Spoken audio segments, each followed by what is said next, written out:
It's Red Eye Radio. Gary McNamara and Eric Harley talk about everything from politics to social issues and news of the day. Whether you're up late or you're just starting your day, welcome to the show. From the Uniden America Studios, this is Red Eye Radio. Hello and welcome. He is Gary McNamara. I'm Eric Harley as we move into a Thursday. Good morning, Gary. How are you?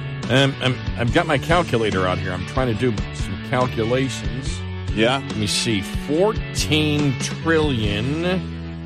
Okay, let me see. That's million. That's billion. Mm-hmm. I need trillion here. Mm-hmm.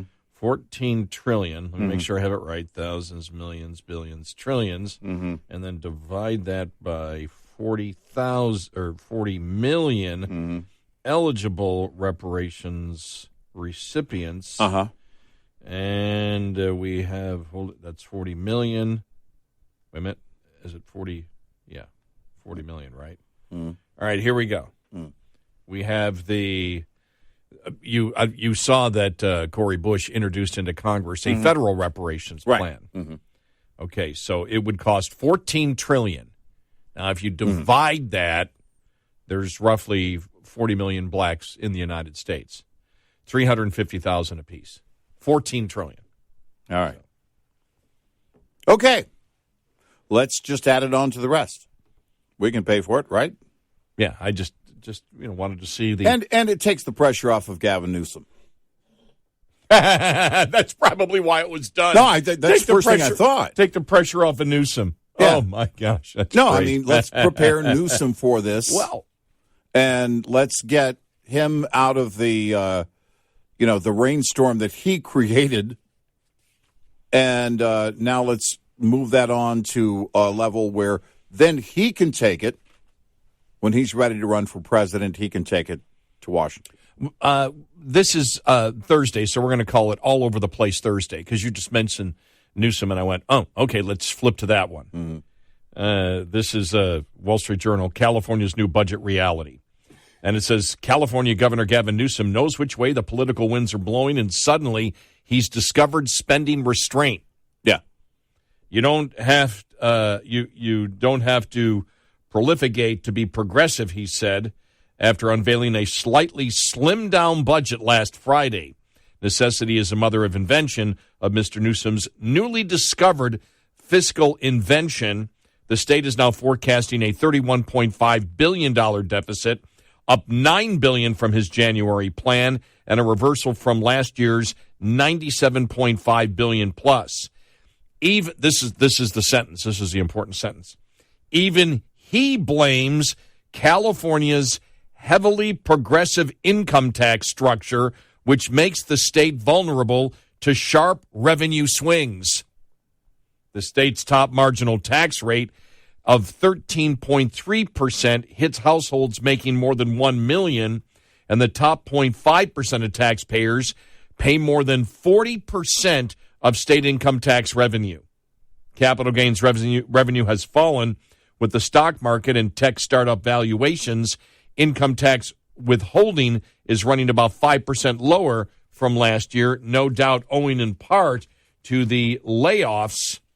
The tech layoffs. The governor's new budget predicts operating deficits of roughly $15 billion each year from 2024 to 2027. Ergo, the new Newsom, a $306 billion budget cuts $15 billion in spending, in part by clawing back funds appropriated during the pandemic but never spent. Following Sacramento custom, Mr. Newsom also employs accounting tricks such as paying for general fund spending with other revenue sources. His budget is hardly frugal.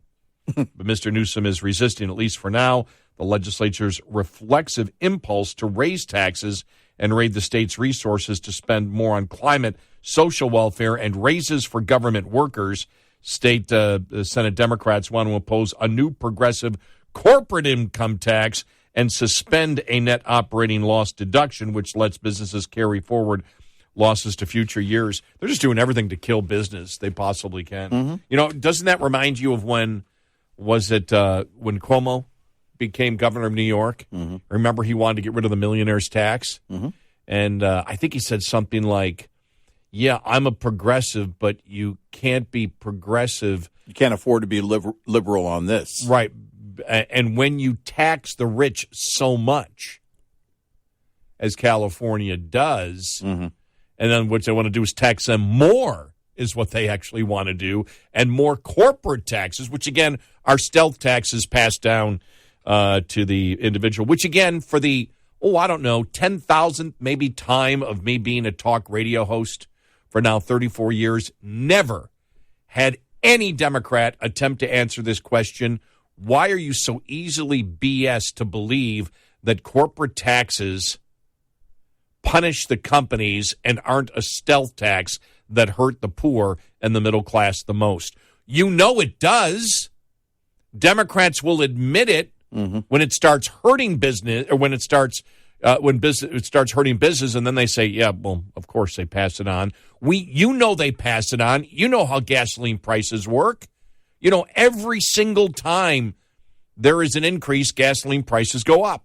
When the cost of business goes up, the price goes up, and it affects the consumer. Why are you so easily BS'd by that? Why do you wish to believe, if you're a Democrat, the fairy tale that corporations, if they are taxed more, they're the ones that are punished, and it doesn't affect the population, or it is not a stealth tax on the poor, which hurts the poor the most? Why do you continue to believe that? Why do you allow, if you claim you care about the poor, but then again they don't, because the Democratic Party is changing. It's becoming, the elites in the suburbs and the rich areas of this country. That's what the Democratic Party is attempting to serve these days. People, this is the problem, that people get into their own situation and then they compare themselves to others. And so when it comes to the corporations, of course, corporations will always have more money than they do. It's jealousy and envy. And the same with Elon Musk. And the problem is that people believe that, well, you know what? I don't care. We should punish people. We should punish corporations. You're not punishing a corporation. By raising corporate taxes, they're going to pass that on to the consumer. That's where corporations get their money, from the consumer. Why do I need to say that out loud? And you're in a situation where, well, I don't care. They should be paying, and all logic goes out the door. Well, wasn't it Obama who said, we paid for it? Yeah. When he was talking about the fact that government pays for these things. He was telling businesses, you didn't build that, right, because the government built the bridges and the roads, and we stopped that night, hours after he said it. We said, no. The government is funded from taxes from the businesses. Right. He wasn't even going to be honest, or he's clueless, one or the other, on how it works. The taxes fund the government. Right. And the profits fund the government. They built the roads, the bridges, and the businesses, Mr. Obama. And as we've seen where Democrats have gone, no longer do they just want to tax profits. They want to tax the actual wealth of individuals, which will eventually lead to taxing the wealth of corporations, which is their buildings. Yes. Their machines, the wealth that they have in it, and that's where Democrats are going. But I just wonder why are you so easily fooled by it? Because it's something that comes back and hurts the poor the most, and it's a stealth tax. And when Obama said that, I'll never forget that, you didn't pay for it, we did. Yeah, no, you didn't, because if it weren't for profits, there wouldn't be revenue to the government. And they want to change that, by the way. They want to change how they tax the corporations, anybody who makes a profit, because they want to start going after the gross profits. They want to start going more and more after the wealth that you've already paid taxes on. Well, that's, I love how the term gross profit should not even exist. Right, because basically that's revenue. Exactly. That's revenue coming in. It's not, It's like, well, we haven't paid our expenses yet. It doesn't matter. But the You're jealousy and evil. envy rules. They get the political will behind them because people, for whatever reason, carry that jealousy and envy. Yeah. That whatever corporation or whatever person, and they always use the word has. They have this money. They earned that money. And it's none of your damn business. But it gets back to the socialist / communist mentality, which is the fact that capitalism is evil, that profit making, and that's that's always I think psychologically been a very interesting sociological mindset that exists with the left, and that is the fact of wanting something that you haven't earned. Is not greed, but legitimately selling a product that people wish to buy and making a legitimate profit off of that is somehow evil and worthy of your jealousy and envy. But the fact of you getting something and not earning it and demanding that you get something as if you're entitled, there is a huge flaw in the democratic mindset and in the socialist mindset, the liberal mindset, that isn't jealous, or that isn't greed. That greed is legitimately making a profit by selling a good or service that people want. That's greed. Well, if you make too much, then that's greed. But them wanting something for nothing and being jealous and envious is not viewed as greed. Right. It's almost an entitlement.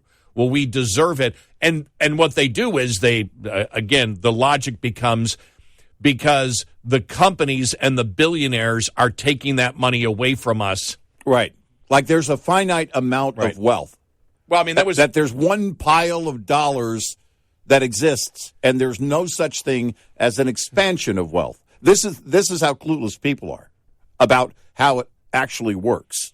Well, I mean, that's what Bernie Sanders, after we've often talked about what came out of Occupy Wall Street was one thing, that college, that the banks were ripping off the people, and so the banks should forgive college loans. Yeah. And we're like, well, wait a minute. No, it was the colleges Yeah. that promised you something. Nobody's going after the colleges for promising you something they can't deliver. The bank simply gave you what you wanted, Remember what you signed for, and then Bernie, you remember, going out there and telling college students you can't make it because of billionaires, as if billionaires have taken something from you, which is the ultimate in the socialist philosophy of creating class warfare and envy and jealousy, but it's a lie. Right. And then he goes out and makes millions on a book. Yeah. You can't make it. Oh, I just wrote a book. That's it. But you remember when they brought the CEOs from the banks up? I forget, they were there to testify about something else. And then one of the lawmakers went through and said, how many of these college loans do you have on your books? People are hurting because they can't repay their college loans. We want to know what you're doing about that. We don't have any on our books. You guys took them. Yeah. That was oh, man, it was such a hard burn. First of all, again, shouldn't you know the answer to the question before you ask the question? I mean, I would want to. I would want to make sure I'm not going to get burned if I'm serving in office. I want to know that I'm not responsible. The people aren't responsible for those loans before I ask them the questions. Well, yes. Yes, they should. But no, that isn't a I'm having fun here now, understand. That isn't a realistic way to look at it because... If you're on the left. No, because the people in Congress actually represent the same mindset of the people that vote for them. As we've said, do you think AOC or Cory Bush have any clue on how economics really works, how the world really works? Of course not. No, they don't. And a lot of people that vote for them are the same way. We've often said, understand that people that are elected represent the same mindset of the people that put them into office. So if there's a massive amount of ignorance in the population and they vote for a particular candidate, as we see on the left all the time, one shouldn't be surprised that all of them are clueless. Well, the good news is that Guam is not densely populated because we all know what can happen. Well, that's, right there. I was the complete idiocy. I was very close to being born on Guam. My dad was stationed on Guam and then moved to Omaha a couple of months. It was a couple of months before I was born. How heavy were you as a baby? My head was most of it, and I was 92 pounds. You would have. My head was 84 pounds of that. You would have tipped over Guam. Oh, no. That's my point. It would have flipped. It would have actually. Had I been born, I think that's why they told my mom, look, she was 7 months along. Listen, normally we wouldn't say this, but you need to get on a plane. Was it Representative Johnson who said that? Yeah. From Georgia. Guam might. Are we worried that Guam might tip over? That was even better than Don Lemon asking if a black hole took down the Malaysian airliner. That was miles better. That was actually more entertaining. Yeah. Now looking at Mary Schiavo's face, answering Don Lemon, and being at that point the kindest and most compassionate individual ever on TV, because I would have said, that was as generous as it gets. Yeah. What are you, a complete moron? Yeah. Do you know how it works? Well, no, Don. A small black hole the size of a pin would basically suck in the entire universe. Mm-hmm. So, no, a black hole probably did not take down the Malaysia airliner. Yeah. So, we got a great show ahead. We do. 866-90-RED-EYE. When it comes to truck maintenance, sometimes it's the little things that can cause the most trouble, like cabin air filters. When properly serviced, cabin air filters provide a barrier between pollutants and harmful particles outside and your HVAC system. If you don't pay attention to them, however, this small part can turn into big trouble in no time. Breathe easy when you know which warning signs could indicate that your cabin air filters are clogged. A dirty, musty smell throughout the entire cab may indicate your cabin air filters are oversaturated and need to be replaced.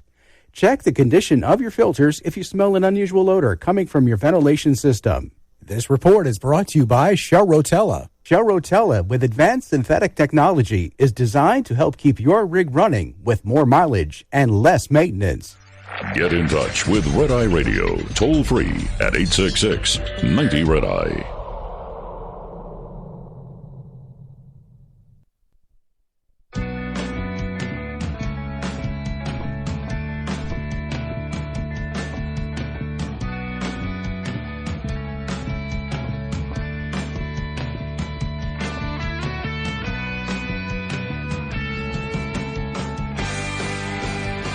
Red Eye Radio. He's Eric Carly and I'm Gary McNamara. Wow, we got a great show ahead of me. Coming up, a Democrat dares to define a woman. Okay.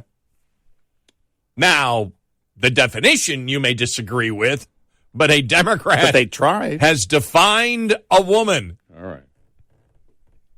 In fact, we do have there's a ton of different things, different stories out there over the last couple of days. And this is Go Anywhere Thursday. There's just so many things going on. And we just pop from one topic to the other. Everybody okay with that? We just jump from one topic to the other? But there's a couple of stories out there, including that one. And then the story, we didn't get to it yesterday. It actually came out yesterday. We didn't get a chance to do it. But actually, the sorority sisters were on Fox last night. And the sorority at, University of Wyoming, where the national chapter said you must take a man in. And so this guy who really hasn't transitioned at all in any way sits there and visibly is aroused when the women walk by them. Yeah. And they have to take it. Yep. And they have to put up with it.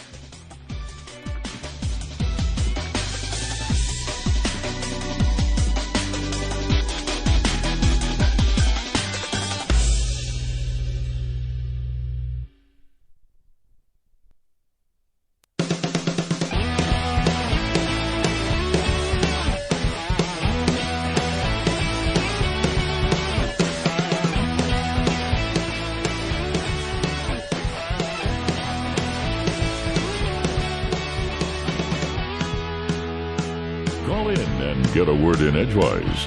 Eric Harley and Gary McNamara on Red Eye Radio. And he is Eric Harley, and I'm Gary McNamara. So here we go. We finally have a Democrat. Now, it's a Democrat state lawmaker in the state of Texas.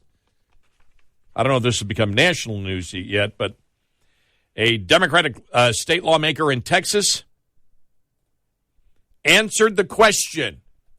This is the first time that we know since the radical liberal transgender activist movement has begun where a Democrat has given a definition of a woman. Are you ready?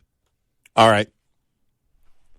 It was GOP State Representative Matt Schaefer asked Democratic State Representative John Bucy, it's B-U-C-Y, I don't know if I'm pronouncing it correctly, what the definition of a woman is. The answer from Bucy.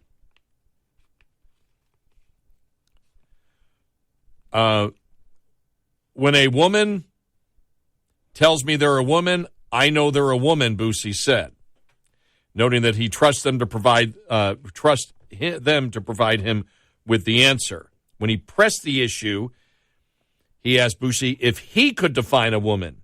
Bucy doubled down by declaring that when someone tells him that they are a woman, then they are a woman. Schaefer did not give up, but continued to press for the actual answer. Mr. Bucy, can you define it without using the word? He asked, noting that saying a woman is a woman is not a definition.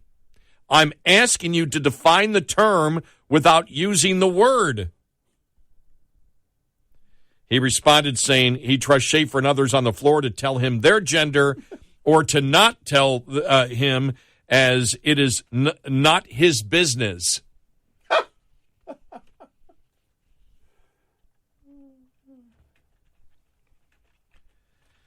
Apparently there's a video clip of it. I got to find the video clip. Hilarious to listen to folks twist into knots when asked a simple question. But the answer was, that's why we're being sarcastic. The answer is, a woman is somebody who tells me they're a woman. Okay.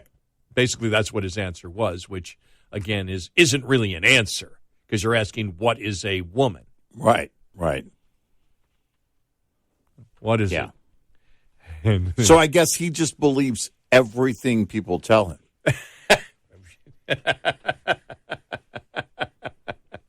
Now, listen. As the owner of Twitter and the founder of Tesla, I will tell you. Hold on. Let me check my bank account. Oh, wait. I'm not Elon Musk. Oh, dang it. Somebody tells me something. Okay. If they tell you, if a white guy walks up and says, I am a black woman, I am a child of Asian descent. It gets back into all the questions we've been having theoretically through this whole thing. You just believe them? If a child comes up and says, I can buy this alcohol because I'm an adult, you believe them?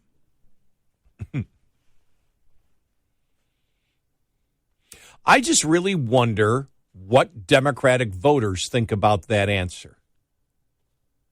Yeah, right. Because as I said, you have seen whether it was Judge Jackson who could not define what a woman is. No. And our point was, and we said at the time, that should disqualify her as a Supreme Court justice. Nobody ever disagreed with us on it because you can't, with the logic of how can you rule on women's issues and how they apply to the Constitution if you cannot define what a woman is. If you can't define something, how can you rule on it? If a man claims in a lawsuit, for example, that he was fired for being a woman, that it is discrimination because he's a woman, then how would the justice handle that case? That's what it gets down to. They're trying to change the legal definition. You know, liberals lost their minds when Trump came in after the Obama administration and through the CDC, they came back and changed the definitions back to science. And the left was crazy. They just went crazy. New York Times, one of the liberal media groups reporting on the state of Texas banning mutilation surgery for children. And the way they phrase it is Texas has banned transgender care for children. Care. It's care. Remember, abortion and genital mutilation is health care. I found the audio. All right. You got it? Ready? Yeah, I found the audio. All right. Okay, let's see if it plays okay. All right. Here we go. All right.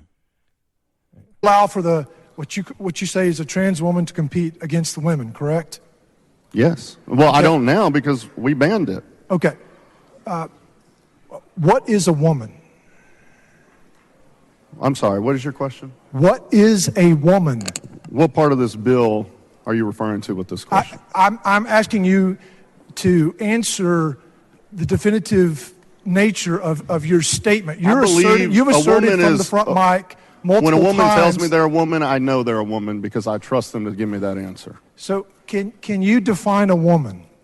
I just did. When they tell me they're a woman, then they're a woman. It's But not for you- me. can you to go define around. I that just without- did. That's my answer to you. Mr. Busey, can you define it without using the word? Because for you to say a woman is not a definition. I'm asking you to define the term without using the word. I because trust if we're in you to positions tell of me leader- what gender you are, and I trust everybody on this floor to tell me what gender they are, or to not tell me because it's none of my business. That is officially the most insane thing that I have heard from anybody named Busey. And that's a pretty tall standard. Well, do you think he actually believes that?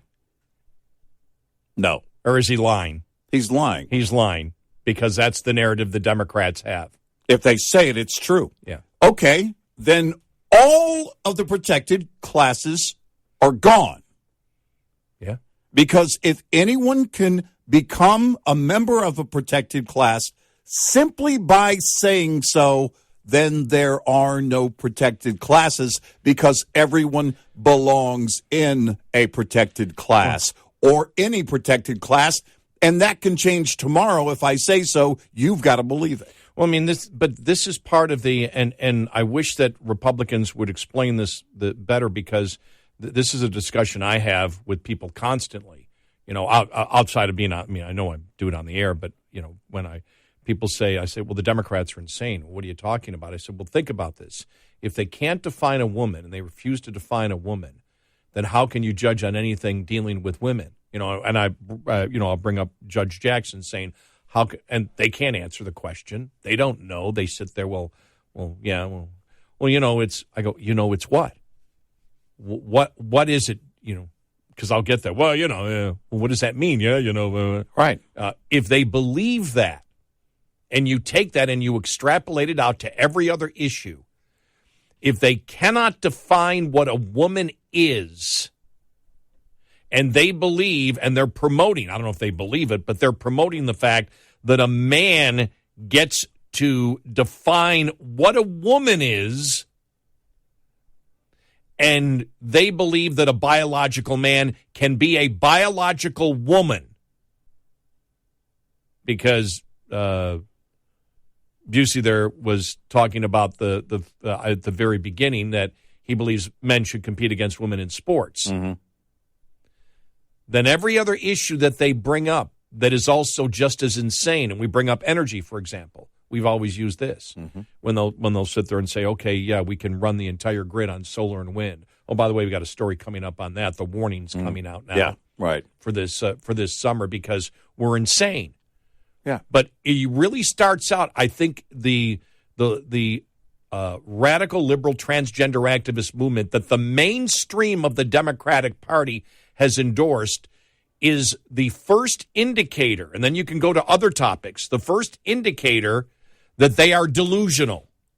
Yeah. They're absolutely delusional. And you cannot tell me that I'm wrong on that because you can use it on all the other. The border is secure. Mm-hmm. You know, the gaslighting that we get from them, because really, in a way, when Judge Jackson said it, when Busey said it there in the legislature in Texas, they're gaslighting. Because everybody knows they're lying.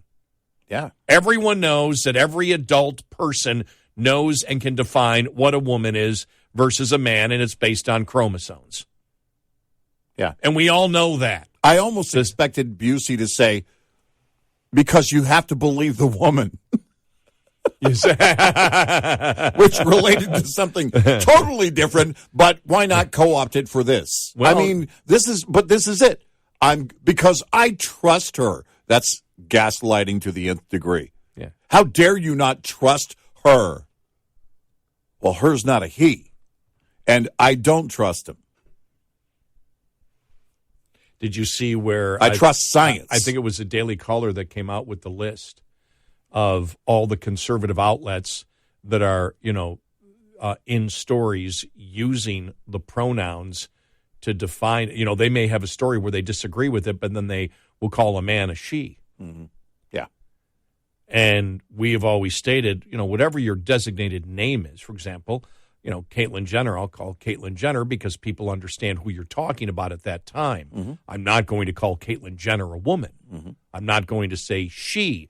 Now, once in a while, if we're reading an article, and we've read articles where, verbatim, we've done it. And they all do it. I mean, it's somebody listed it. It's Wall Street Journal, Fox News. They've all. Fox News, the ones. Washington Examiner. Yeah. New York Post has done it. Yeah. Oh, yeah. New York Post has done it. Yep. Absolutely, they have. And you look at it and you go, well, why are you doing it? You're taking a stand on one thing, but you're basically parroting the propaganda of the left. Because that defines the sex of a person. Yep. And they have lost, what I see, the last desperation of the Democrats on this is saying, well, gender and sex are different. Can't say that now that you say a man should compete against a woman, because what you're saying is gender and sex are the same. Right. We still never got the memo. We never got the memo because we were talking about this, and it was only a few years ago where we were having the argument and the debate with people who would call and say, well, gender and sex are different. That's what we're trying to tell you. You don't understand gender. No, they're not. No. You changed the definition of gender. And we went back through the history of what gender and sex meant, and they were the same thing back in the 70s. And then the liberal transgender activist movement got involved in it and then started trying to separate it to make their point that it's separate. And then when they got to a certain point, said, no, we combine it all together. Gender and sex is the same thing. Men should compete against the women. And that's where they can't win the argument. Mm-hmm. That's where science blows them out of the water. That's why Mr. Busey looks like a complete idiot in the Texas legislature, because everybody knows he's gaslight. The whole thing of the liberal transgender movement, the radical movement, is all based on gaslighting. Mm-hmm. It's basically through intimidation telling people you must accept this lie. Right. And we see it as the obvious truth, and how can't you see it? Right. Well, what do you mean? Come on. It's a woman. It's the same thing you're seeing on the Durham report. Nothing there. Nothing there. Nothing there. Well, let's get into specifics. No, nothing there. I don't need to get into specifics. There's nothing there. I don't need to get into details. There's nothing there. Right. Yeah. This is what we're dealing with in our society now. Ignorance. And lies. Yep. 866-90-RED-EYE. We'll be right back. with more Red Eye Radio with Eric Harley and Gary McNamara.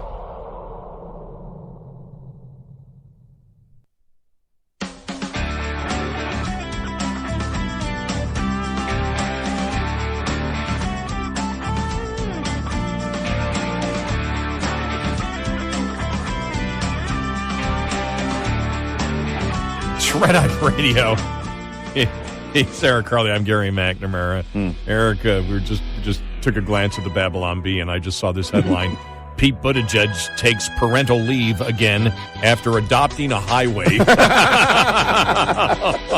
That's funny. I know.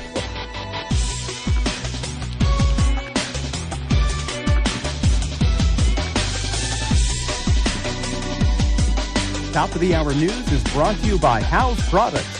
Visit houseproducts.com. This is Red Eye Radio on Westwood One.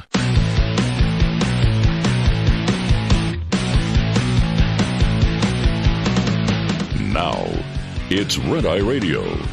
Gary McNamara and Eric Harley talk about everything from politics to social issues and news of the day. Whether you're up late or you're just starting your day, welcome to the show. From the Uniden America Studios, this is Red Eye Radio.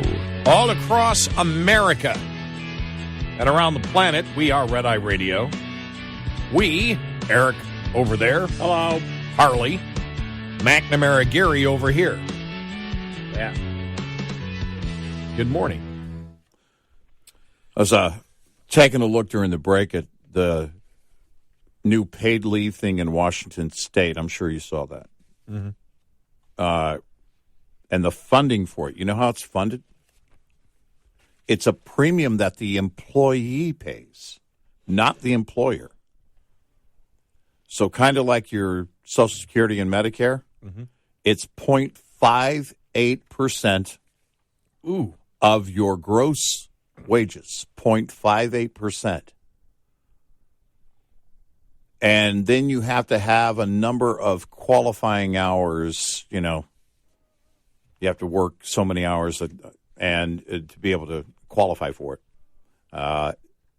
And it's, you know, it's seems like it's a big deal. My question is, how long before they have to change the rate on that premium? What does it give you? 200 years if you have a cold, paid leave.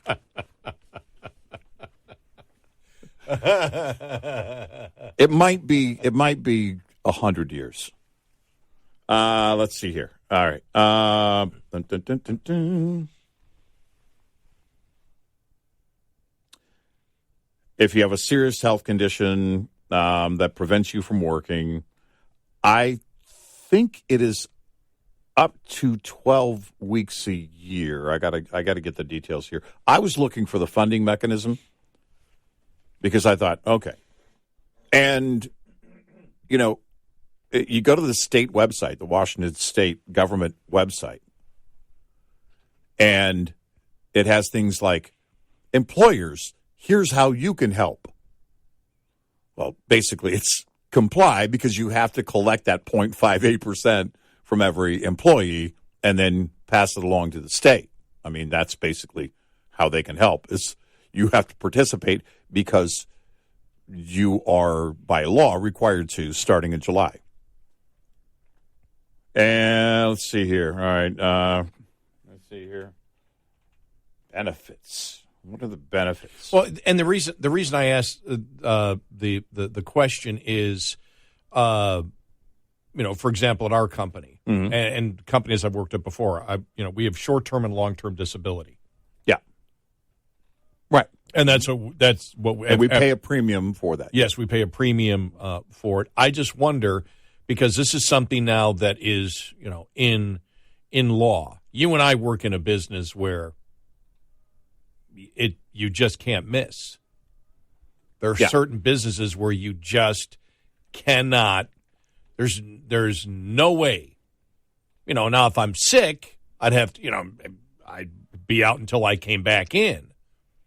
But for other types of parental leave and things that they talk about, that's not included. For the the disability we have, we have to be disabled or sick in some way. Right. So and the insurance company is going to want to know that you're really sick. And it's expensive. Yeah. It's and expensive. They work directly with your doctors and everything else. Right. I mean, your doctors basically are doing all the confirmation and everything. Right. It's a very, they. Now ours, for example, I believe the long term is 2 years? Yeah, I don't know, but I think it's something in that range. I think it's like you collect for 2 years on it. Right. This would be a maximum of 12 weeks. Here's my point.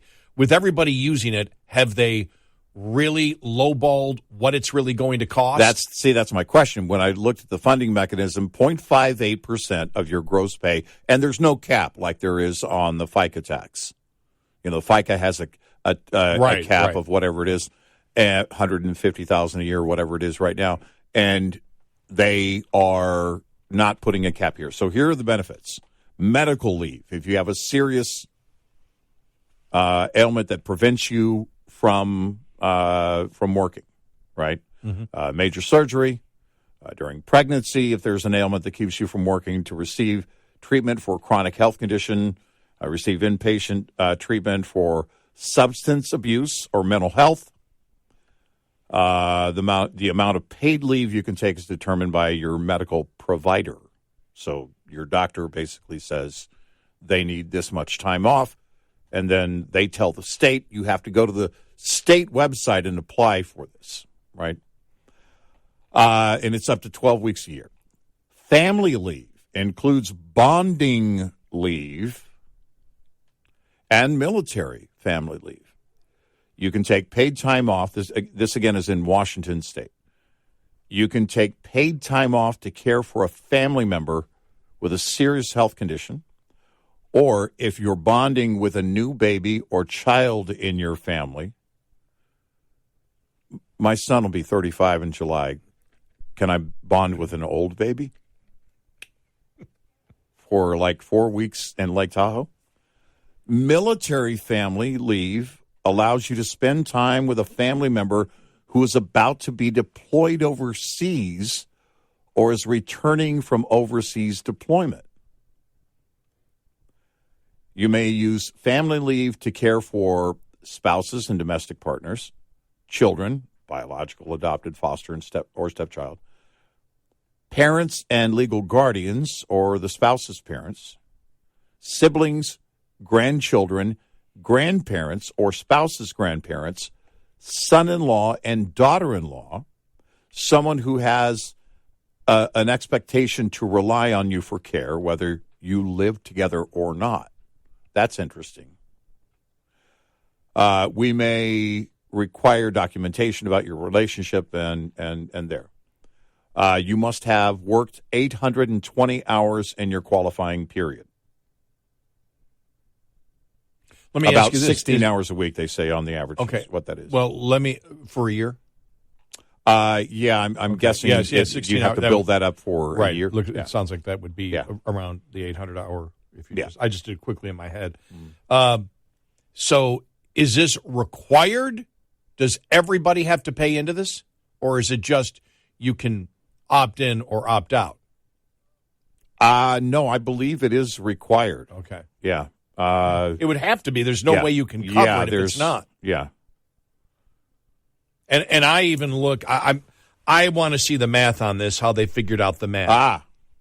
Certain workers are not automatically eligible for paid leave.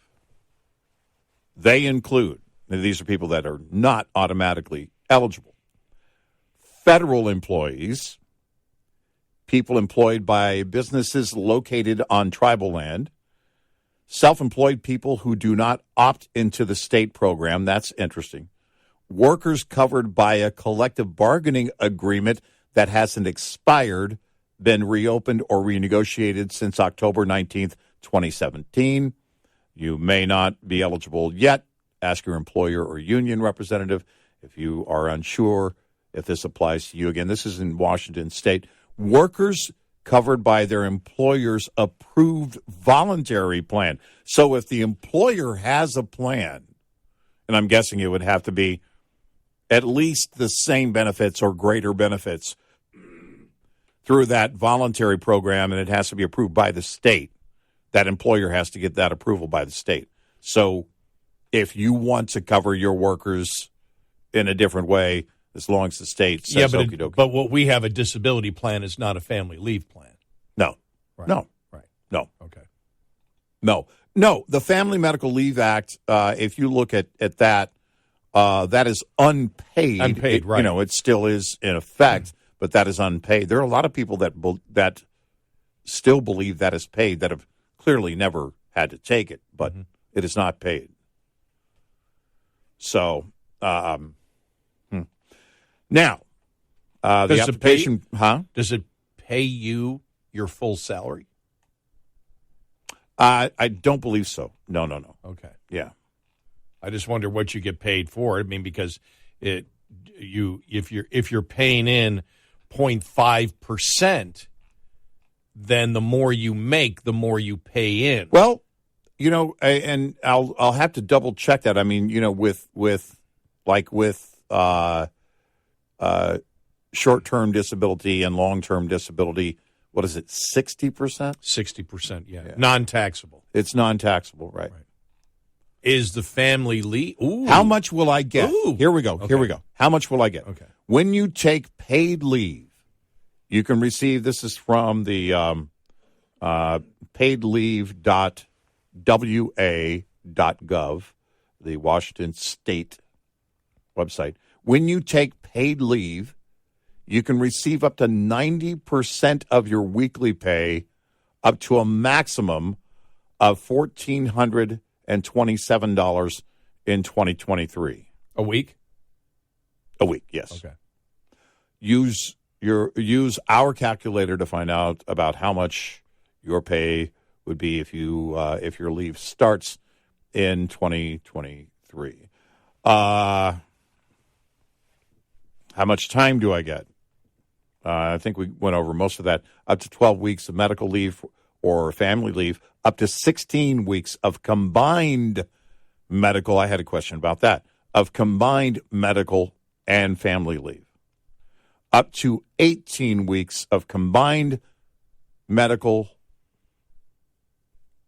and family leave if you experience a condition in pregnancy that results in incapacity, like being put on bed rest, or having a C-section.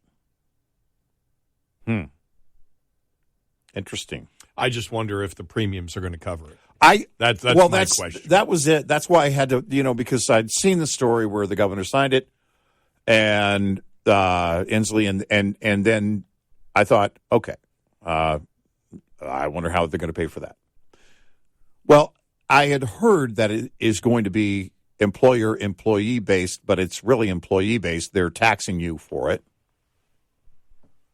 And what's interesting is when you tax people for it, and they're keenly aware that that everybody knows they're being taxed for it, and by golly, you're going to use it, right? Mm-hmm. If the employer were paying for it, probably the same effect.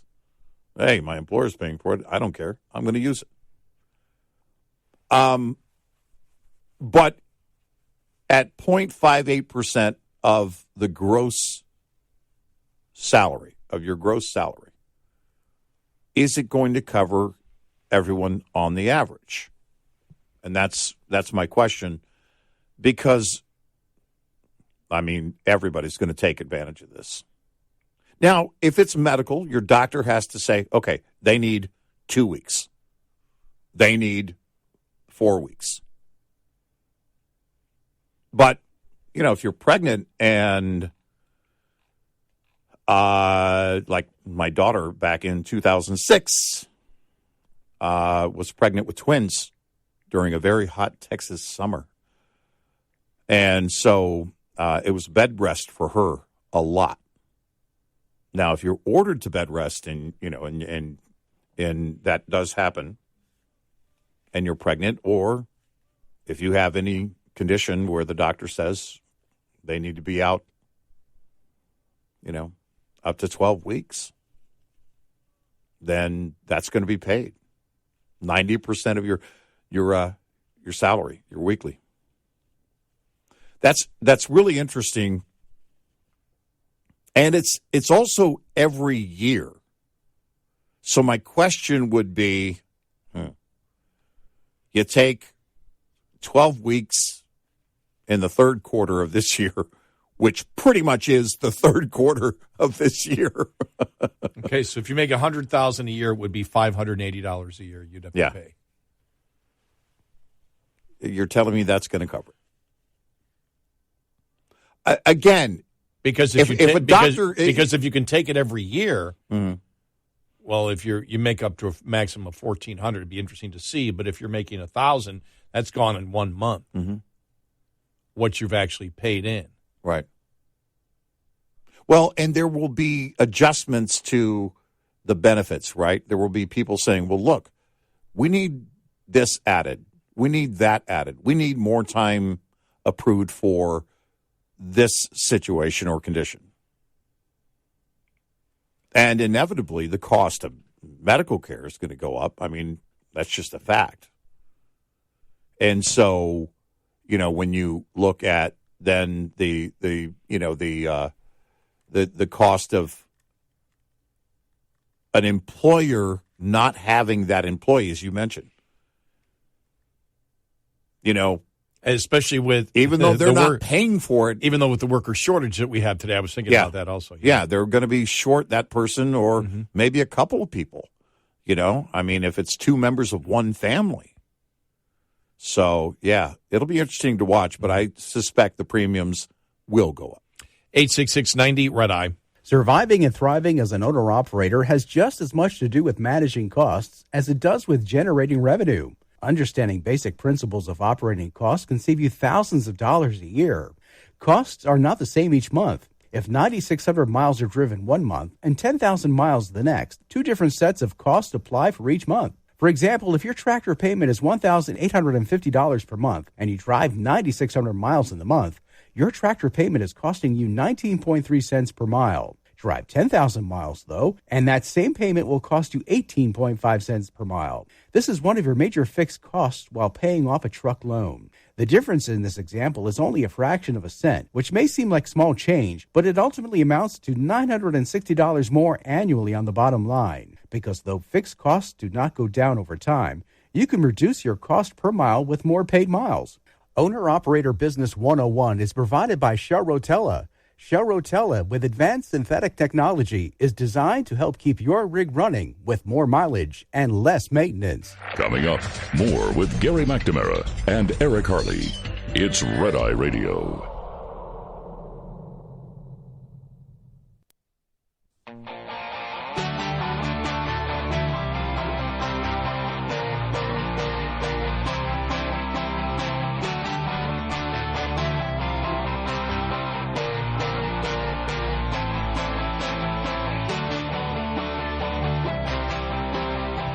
Red Eye Radio, he is Eric Harley, and I'm Gary McNamara. I'll say one thing about the program.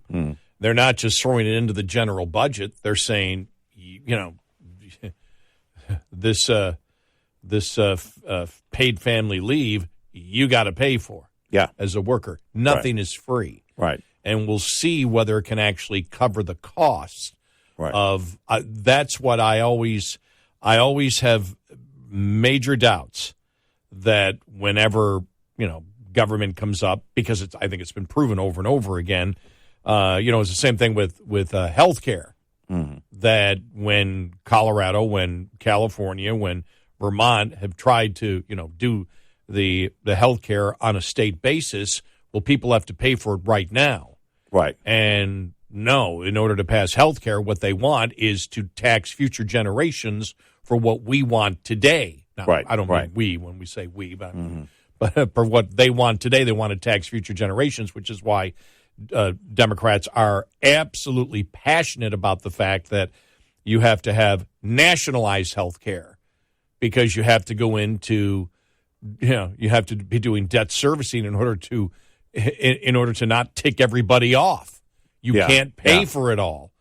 And that's the problem now with the deficits. I mean, we've spent, you think about this. I mean, that's why it's humorous when you see that the Democrats now, Cory Bush, introduced $14 trillion reparations program for the federal government. I mean, these people are insane. But you think about it, with all the spending they've done over the last couple of years and now the increased spending that is just a part of our budget, there's no way you're going to see any type of nationalized health care in this country even be promoted. No, that's no. long gone because we now see. Could you imagine if they did the $14 trillion? And what inflation would be? Right? Oh, my gosh. Think about that. $14 trillion. What would inflation be if you did that for reparations? Forget it. I know.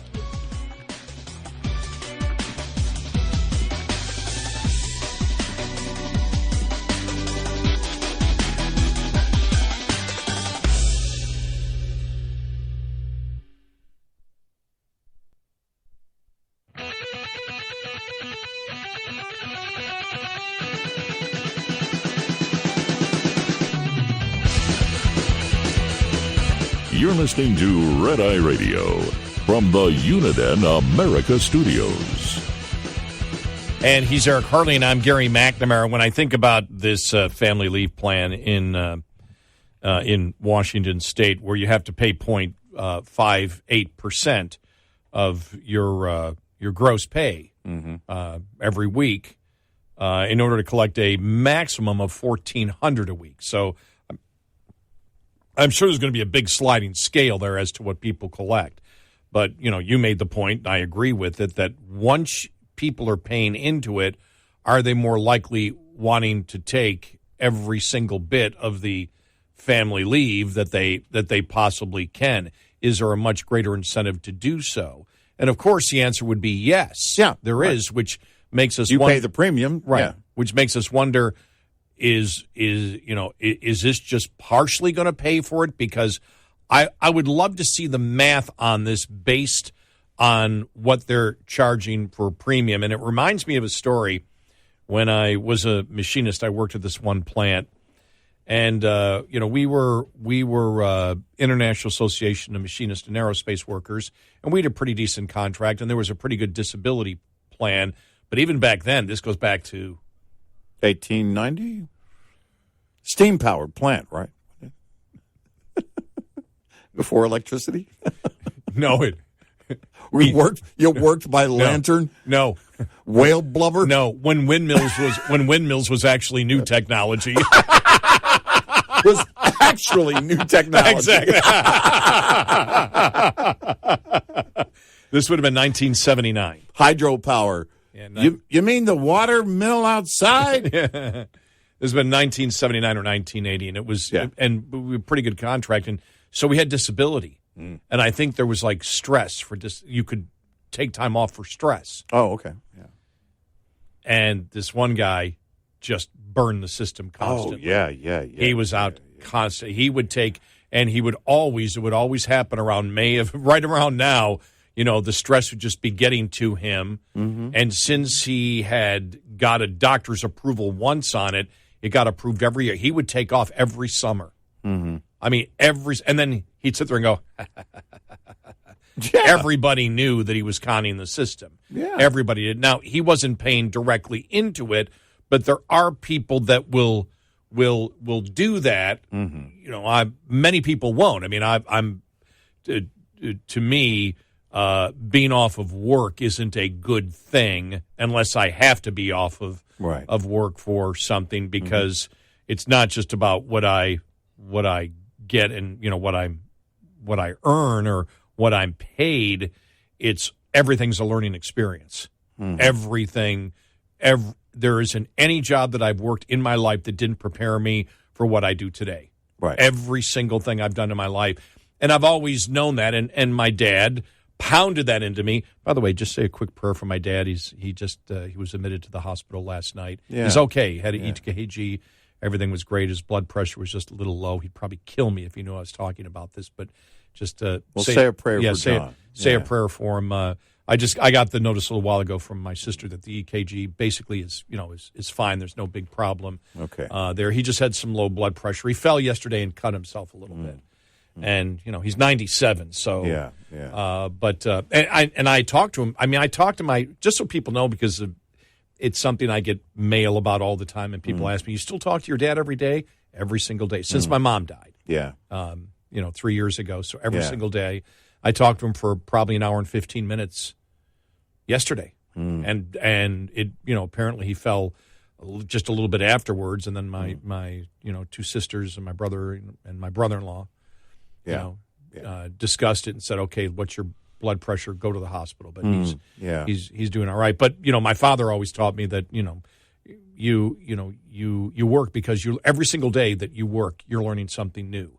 Yeah. And so that's always been my philosophy. Yeah, there's a return on it. Right. And but the funniest thing is, so this guy did it for every year he did it. Every single year that I was there, he did it. He would take off. And everybody knew he was conning the system. 10 years goes by. I'm completely out of machining by that time. I'm in radio. Yeah. And I've been in radio probably for about 6 years, and I was station manager. And we had this huge skating party, rented out this arena and all this, and it was just mobbed. All of a sudden, we're sitting there at the concession stand. He walks up. "Hey, Garrett, what's going on?" So it's this guy. And I said, "Hey, how you doing?" He goes, "You're not going to believe what I'm doing." I said, "You still working at the plant?" He goes, "Yep." I said, "What are you?" And he said, "Plant manager." Wow. God is my witness. Wow. He said, "I'm plant manager now." And well, he got then he's getting a ton of time off. So 10 years later. And the first question I said is, "So did you clamp down on people using," and that's the first question I asked, "Did you have to clamp down on people, using disability and not the right way?" And he goes, "Yeah, we watch that real closely." Yeah. So but that's the thing. I just don't, my thing is, look, when government ever does something like this, especially when, liberals force some type of huge social program plan, they always undersell what the cost is going to be. And we know that. In fact, let's go to John in Virginia, who's an insurance agent. John, welcome. You're on Red Eye Radio. Welcome to the show. Hi, John. Hey, you guys are on the right track. When you said disability income, short-term disability, long-term disability premiums are high, it's because the average claim is like several $100,000. Oh, yeah. So you guys are on the right track. If this is used like often, like every year, every second or third year by the employees, there's no way that premium is going to cover it. No way. Yeah. Yeah, it's not, because Gary did the simple math. You're talking about, $580 for someone who is making $100,000. And so you look at that, and that is not going to get close to covering it. And there are, it's Washington State has had paid family leave for a while. There are some new things about it, but this from King 5 there in Seattle. Washington paid family leave program could hit an $8.7 million deficit. So they look. You look at the math, and you already know it's not going to hold up. And here's what changes: the behavior changes, right? Because if you go in and you say, "Well, we're going to do this, or we're going to update it this," and here's the average time that someone takes off. No. That's the average time that they take off without the benefits. If you add the benefits, the behavior changes, which, by the way, is the entire point of all of this, which means that the cost that is incurred for it is going to be much greater than anything that you're applying in terms of a historic standard. My main idea was they're trying to make people lazy. It's socializing people into being communist, socialist type subjects. Yeah. Let me ask you this, because you're in the insurance business. So when we're on the right path, when we say an insurance company would look and say, okay, what do we estimate the number of people that will be in this plan, and what will be the total that we will accumulate, and how many people will use it, and therefore you figure out what your profit will be, whether you can cover it or not. And if you can't cover it, you have to raise rates. Or cut back on the benefits of the plan. When I see, for example, our short-term and long-term disability, you have to basically prove with a doctor for that. It's not an expansive family leave plan. It's simply disability. You have to be sick. You have to be disabled, and a doctor has to prove it, and that's still extremely expensive. Now, I will say this, because our long-term disability goes on for 2 years, that's a lot longer than 12 weeks. Or what was the combination you could take? Was it 16 total? There could be a combination of up to 18, depending on certain conditions. But that's it's too much subjectivity and too little objectivity. So people are going to tend to just gravitate to just maxing out as much as they can, like you said, your fellow worker years ago. Yeah. And and what changes here, what has changed here in Washington State is the gig drivers. This is the gig drivers, the gig workers, and so Uber drivers, Lyft drivers. What they're doing is in these states, and thanks for the call and the input. We appreciate that, John. What they're doing in these blue states is they want to take essentially the contractors out of the equation. You shouldn't be your own contractor. There are a ton of people that drive for Uber and Lyft and have no problem at all. It's not their main income. There are others that say, I can't make a living, the rates aren't big enough. But when state governments step in and say, all right, you got to treat them like employees, what they do is they change the entire nature of how commerce is done. There are so many small business owners in trucking that were affected by California's move on that. Mm-hmm. Now you've got to treat them as employees when you were working a business that had other business owners within it. And that's been the case with many businesses for a long time. In fact, companies like Walmart do that all the time, where they have contractors that work with them. In fact, it's thousands of other companies that work with them. And they're saying, no, you can't be a company that works for another company. And that's ridiculous. Well, and especially with the business model of an Uber and a Lyft, which is, well, if we make it where you can completely control your hours, because you're in essence a subcontractor, well, then that makes it much more appealing to so many people that, I can just do this. I can do this 10 hours a week. I can do it for 5 hours a week. I can do it when I'm on vacation and not other times. Yeah. But as soon as you become an employee, then what management wants, probably in all likelihood, since it changes the relationship, would change the incentive of management to get as much productivity out of that worker as possible. Yeah, right. So the relationship changes, and so part of what was the incentive for drawing people to do that is now gone. It's gone. And, and the potential is gone, and look, you and I remember when that whole rideshare thing had first started. Yeah. I mean, It was so West Coast.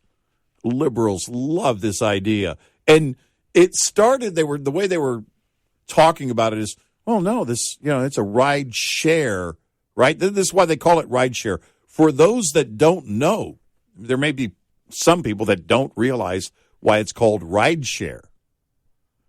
It was promoted at the very first, it was promoted as this idea of, well, John is going that way too. Right. So there will be an app where you can connect with somebody who's going that way, and you'll pay them, and blah blah blah blah blah. And it was a totally different. It was a transportation commune. It really was. I know, that's what it was. Legal hitchhiking. Exactly. That's what it was promoted as early on. Yes. And so, and then everybody. The first thing was, I don't know if I want to get in John's car. I don't know, John. But it was like, well, no, it's going to be, there will be companies involved here, some oversight from the companies that are, doing this. And so they just had a ton of questions. Yeah, but I got to ride in John's car. John got French fries under his seat. I don't know if I want to. And then again, I might want to ride with John because he has French fries under his seat. But it was, it was a totally different spirit to it. And now it is, how dare you allow people to become contractors? Look, I get it. I think the business model is not conducive to making a ton of money, and the rates need to be changed. That's between the contractors and Uber, contractors and Lyft. And if they can't attract people to work that kind of, job as a contractor, then you're in trouble. If you can't incentivize it that way, then you're not going to be able to do it when the government steps in and says they've got to be an employee. 866-90 Red Eye. Lines open for your calls. 866-90 Red Eye on Red Eye Radio.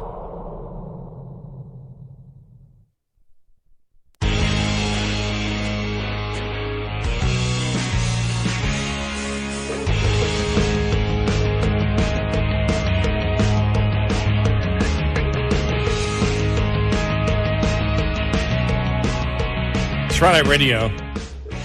He's Eric Harley, and I'm Gary McNamara. Just reading this headline. James Carville. What the hell is White House doing on New York migrant issues? Jeffries and Schumer should have acted to fix this. Well, he has a point. I know. I mean, Yep. Look, you don't have to go to Mayor Adams. You don't have to go all the way to the nation's capital. Right there in New York, go to your senior senator. Well, we talked about how Adams going to court in order to try to temporarily at least revoke the sanctuary city status of New York. And we'd said at the beginning of this week, I wonder when they'll do that. And then that happened. Reading an article here in Real Clear Politics, why Chicago should dump its sanctuary status. Yeah. More liberals are saying this. Yes. Let's dump sanctuary city status.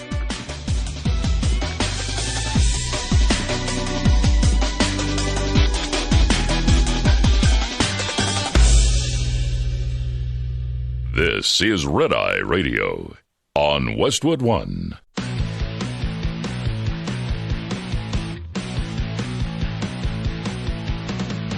Now, it's Red Eye Radio. Gary McNamara and Eric Harley talk about everything from politics to social issues and news of the day. Whether you're up late or you're just starting your day, welcome to the show. From the Uniden America Studios, this is Red Eye Radio. All across the USA and around the world, we are Red Eye Radio. Good morning. Thank you for being here. I haven't got off the seat since we've been here. We continued talking during the commercial breaks and everything else. Yeah, I was trying to book some time with my smile coach. Yeah, we did get some. I got some feedback on that yesterday. The Japanese, where they actually have smile coaches now because they wore masks for such a huge length of time, where they forgot how to smile. And we just figured, no, they're just liberals. Right. This has to be a very select group of individuals. Yeah. They were never smiling anyway. Most people in Japan, like most people everywhere, don't forget how to smile.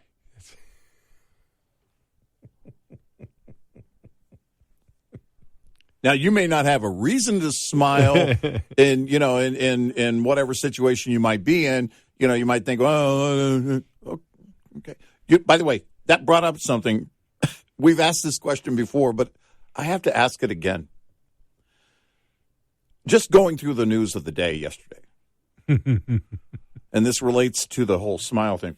And by the way, you're listening to All Over the Place Thursday. All Over the Place Thursday. Right. You see some of these people on the left, and I wonder, I think to myself, are they ever happy?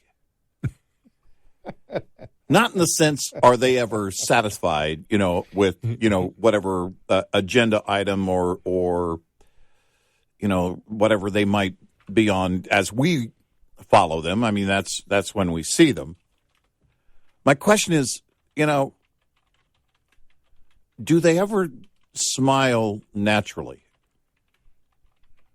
Do they do they have those? Do they go home in the evening and go, oh man, it's everything's just going so great. I had so much fun today at the protest. I was screaming at this cop, and I was, blah, blah, blah, blah, blah. Oh, it was so much fun. How was your day? I mean, I just think to myself, do they go through life as a miserable person? There are legitimate reasons that people become unhappy. But, with these individuals that just seem to be always on, I just have to wonder, is there ever a moment, do they, on the weekend, do they go for a walk? Do they go somewhere? Do they enjoy? What do you enjoy? What do you like? Is there something that makes you smile naturally? Or is there nothing that can make you smile? Well, it was interesting because there were a couple of studies that came out this week on this whole issue. Conservative teenagers are, in general, significantly happier than their liberal peers, according to a study conducted by Columbia University. Now, the thing is that it was a small study because there are only 2 conservative teenagers. The politics of depression, diverging trends in internalizing symptoms among U.S. adolescents by political beliefs, which is basically who's happier, was published in the Journal of Social Science and Medicine, Mental Health in December. And while its findings were striking, the reason behind the trend is less clear. Well, we'll explain it to you in just a moment. The authors compared depressive attitudes of 12th graders from 2005 to 2018 of those aligned with conservatism, which was defined in the study as support of individual liberty, right-wing social and religious values, and unregulated free markets, and liberalism, which was defined as support of equal opportunity, free but semi-regulated markets, civil liberties, and social justice. Yeah, fully unregulated markets. Right now that's bogus to begin with. I mean, to have bogus. Yeah, that's bogus. The definitions there are completely bogus. Right, because the whole Constitution is set up. I mean, the reason that we have civil law is that, and contract law, is that's the regulation in business, right? Is basically contract law and the civil courts, and that applies to pollution too, right? Yeah, that if you pollute in a certain way and you affect other people who aren't part of your contract of you producing something for someone else, you can sue for damages. So this whole it's a fantasy that conservatives believe in, completely and totally unregulated, capitalism. Yeah. I mean, that just isn't true. So that's bogus. We both caught that immediately there. Yeah. But yeah. The research concluded that conservatives reported lower average depressive effect, less loneliness scores, less and higher self-esteem scores than all other groups. They were also less,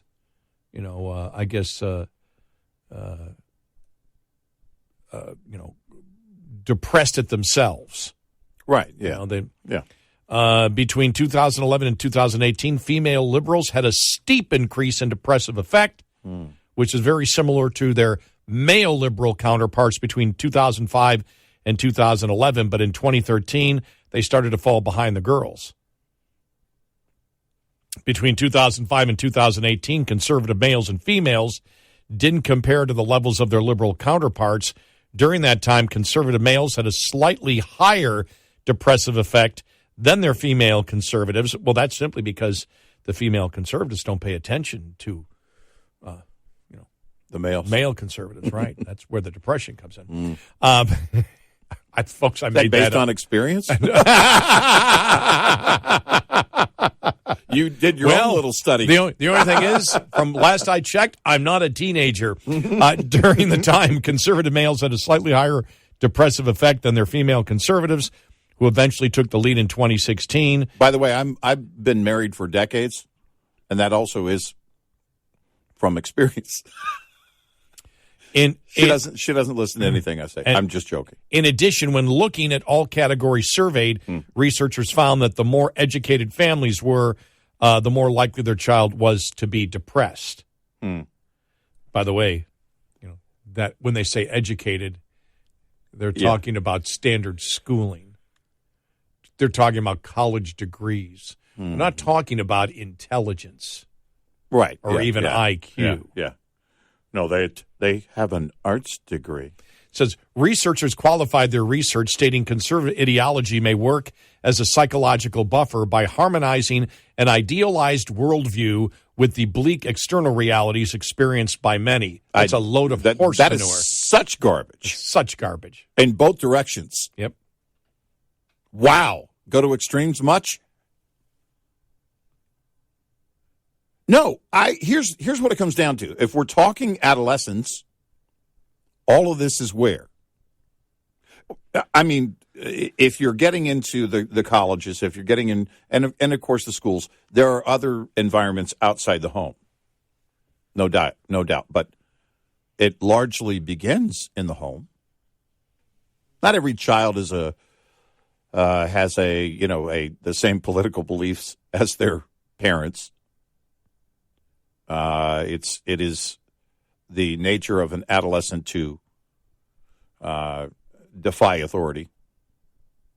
But it is taught. It is a behavior that is taught. If you repeat to them over and over again that they are a victim, that they are being victimized. Now, it's quite unfortunate. There are children that are being victimized. But if you're creating victimization where it doesn't belong and applying it at every measure, and that's how whether you're a teacher or a parent, then this is what's going to happen. You're going to have this mindset because their brain is forming. And they are they believe, preparing to go out into the world, but you have filled them with this thought that they are a victim for so many reasons. Right. I think it's I think it's twofold here, and it could be more. It could be threefold, but just off the top of our heads, here is what we're doing. But if you look at it, the victim mentality, that you're a victim. For example, Bernie Sanders telling college students you can never make it because of billionaires. Therefore, you live a life of envy and jealousy of somebody else. Well, that doesn't make you happy. I find that people that really are caught up in envy and jealousy are not happy people, because they're not satisfied with their own life. Right. And they believe, as Bernie Sanders told them, you can't make it, that no matter what they do, they're told they can't make it. And therefore, they feel depressed. I feel that the victim mentality that's promoted by liberalism, of course, is going to depress young people, and also all the lies that they are constantly that are constantly thrown at them, and that would be climate change. You see we were talking about the whole Japanese situation where people have to learn to smile because they wore masks, and we went, yeah, but you got some people. I just said then Greta must have worn one for her entire life, because she never smiles. Right. Well, why doesn't she smile? Because she's been brainwashed that she's never going to make it to an adult because the world's going to be gone. Right. As we've said, it's reprehensible that liberal adults do that. But I believe that the depression that liberal children have is a direct result of liberal adults brainwashing young people with the fact that there is no future for them. Right. Whereas a conservative, number one, you view yourself as autonomous. Mm-hmm. You view yourself, you don't judge people by stereotypes. I think that if you are a racist, I think you're a pretty envious and jealous person. When you practice identity politics on a consistent basis, naturally what comes with that is envy and jealousy. That group has it over that group. Right. When you deal as an individual, because one thing they didn't do here, because they talked about racism, we'll talk to a conservative black versus a liberal black and find out who's happier and more content and more satisfied with their life. Skin color has nothing to do with it. It's your mentality. It's how you view life. Mm-hmm. It's how you were raised. It's the fact of, well, yeah, we know there's problems. Who doesn't know there's problems? But that's not going to do me any good to worry and obsess about it and go out and protest every day. I need to get working in order to help improve society. That's what I'm going to do. I'm going to get involved in society. I'm going to become a productive member of society. I'm going to accomplish goals. I'm not going to go through life, as many liberals do, with envy and jealousy, and they hate their job, but they also fear the unknown. They don't want to go out and challenge it. You know, we talked about climbing mountains. The best thing that ever happened to me in my entire life, and most liberals would probably say it was horrible. Every single sports team I ever tried out for, I was cut. Mm-hmm. Every single one. I don't know what it ended up being, 50, 75. I can't tell you. From the time, and I'm talking Little League. Little League cut. Yeah. Yeah. You didn't join a Little League team and everybody was on the team. Yeah. And everybody played. I was cut from every single, from the time I tried out for Little League, what was that, 8 or 9 years old, all the way till 18 years of age. The only basketball team I ever made was a coach who didn't cut. And he said, I don't cut because we have 3 months that we train before we have the basketball season, and everybody will quit. And we started out with 26 people on that team. And by the time we got to November of that year, we had 4, and then we got 3 more people. We had 7 people. That's how hard he ran you. And he said, if you can handle this, you'll become a basketball player. Mm-hmm. And that's how I learned to play basketball. Mm. And he said, I don't need to cut. I'll work your I'll work your butt off.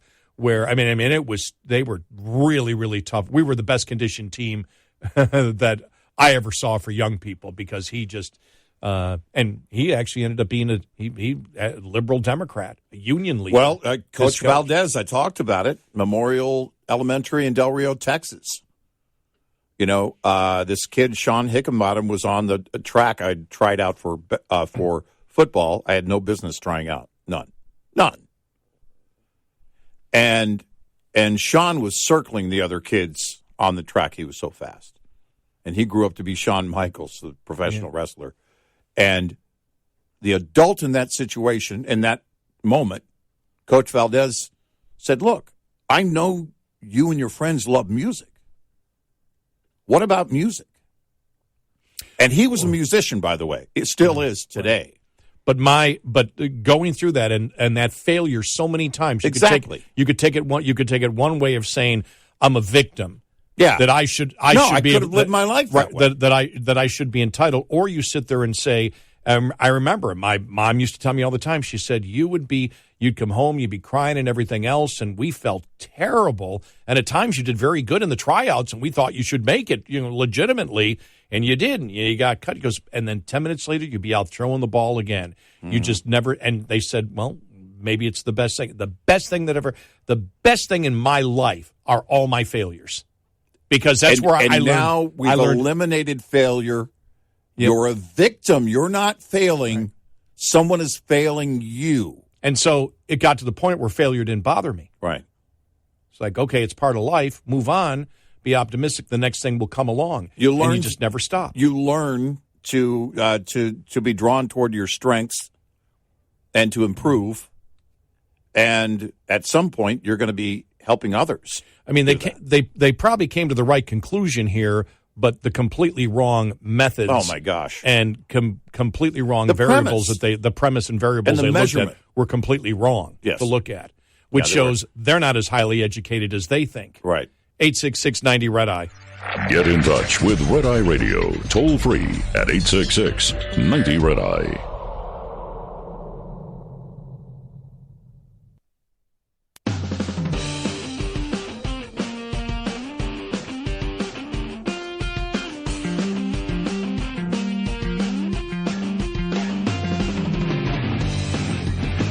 It's Friday Radio. He's Eric Carly, and I'm Gary McNamara. I think I agree here. This Fox News article about why conservative teenagers are happier, a lot happier than liberal teenagers. And New York Times opinion columnist David Brooks argued that many on the left began to suffer from what you might call maladaptive sadness, with its three main features being catastrophizing mentality, extreme sensitivity to harm, and a culture of denunciation. For many Americans, America's problems came to seem endemic. The American dream is a sham. Climate change is so unstoppable. Systemic racism is eternal. Yeah. Making catastrophic pronouncements became a way to display that you were woke to the brutalities of American life. And it wasn't good enough then for each generation more and more to just sit there and acknowledge it. You had to say something. You had to be part of it. You had to repeat the talking points on all of that. Which are lies. Which are lies. They're lies. But they're damaging. Right. Yeah, of course they're damaging. To a young brain, they are damaging. Right. You're teaching them that the world is ending. And then we go into a pandemic when the overreaction and the over-response to that and the length of the over-response has done irreparable harm. And it is maddening. The left pretends to be, well, we care more. The damage done by the left is so bad. Well, think about this. Gender affirming care. Mm-hmm. Yeah. Right. These are adults promoting the mutilation of children, the self-mutilation of children. And calling it care. Who clearly have, as we know, because of the suicide rate, have tremendous mental challenges. They don't care.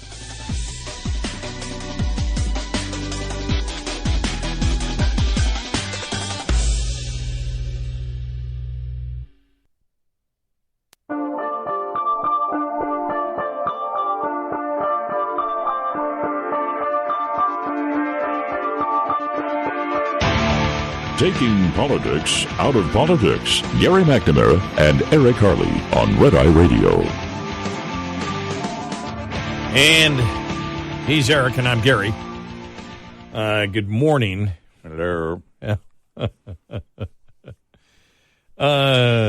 Tesla and Twitter CEO Elon Musk said Tuesday on CNBC's Last Call that working remotely from home is BS and morally wrong. I don't know if it's morally wrong. If he's saying that that people that work from home, anybody who works from home and doesn't actually do the work, then yeah, okay, that's morally wrong. No, what he said is morally wrong is because so many other people have to actually go to work.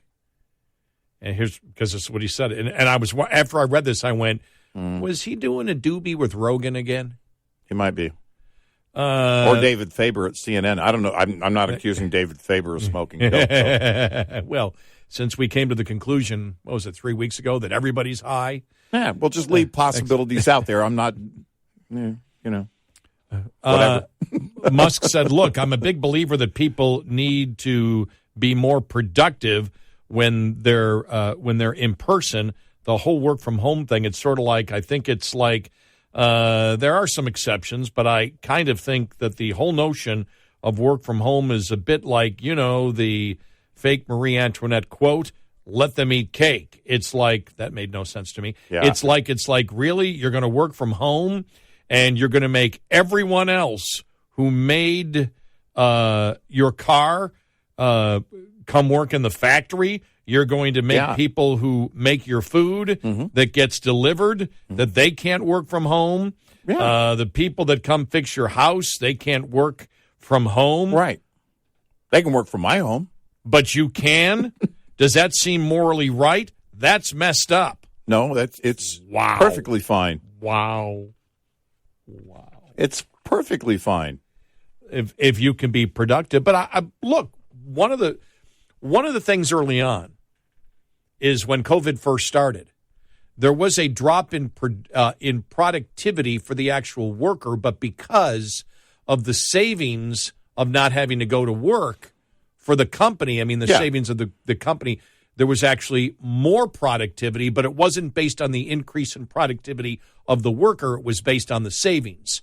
Right, which was always going to be right. temporary. And it was, in most cases. And that's what it was. And they Right. found out in so many jobs it was temporary, and then the productivity started slipping. And, well, look, when 50% of the people, remember this came out about 6 months after everybody was working at home, except for us at Red Eye. Yeah. That and we decided since 50% of the people said they were drinking during the job, that we decided, well, just bring in a bottle to work every day. Why not? But it's a bottle of Diet Coke, but why not? Exactly. But and so we went, well, and so what they found out, a lot of companies found out, not all companies, because there are people that are self-starters.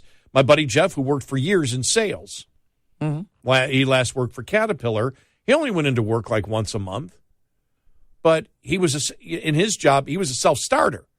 Jeff Bezos started Amazon as a home business. This is not the same Jeff. No, they are not the same person. Not the same person. But I mean, he was just as productive. But when he went to work for the company was about, I don't know, probably 60 miles away. So there was no need to him to go and sit in the desk every day. He had his office at home, and they knew what he was doing, and they were. And he did sales, right? Yeah, he did sales. Yeah, so they know if you're working or not. Yeah, they know if you're working. So it was. Yeah, look, hit your quota. If you double your quota in 2 days, take 28 days off. And I got another buddy of mine that works actually works for a bank and works from home. It's a bank in another state, but it's I have a family member who is an underwriter for a massive global corporation, and he has always worked from home, always in that position. And in that case, I know he believes he's more productive. Yeah. Now, I haven't asked him, probably if I said, well, what about the people that work with you? Would you wish you could see them in person? I'm thinking he might say yes, that he would like to be able to see them in person every day, because there's a difference of if you're a self-starter, but you're hiring people who you really never see, you don't get to really know and understand whether they are self-starters like you are. Right. You can't make that observation. And I'm guessing, I could be wrong, but I'm guessing he probably, knowing him, would probably say that. Next time I see him, I'll ask him. But there are people, but he's always been a self-starter since day one that I met him. I mean, and there are those people that exist out there, and a lot of times in sales, you have to be a self-starter. If you really wish to be a successful salesperson. Well, again, if you're not making your numbers in sales, they don't care where you are. And if you are making your numbers, they don't care where you are. You're going to have to. You're going to have to make the sales one way or the other.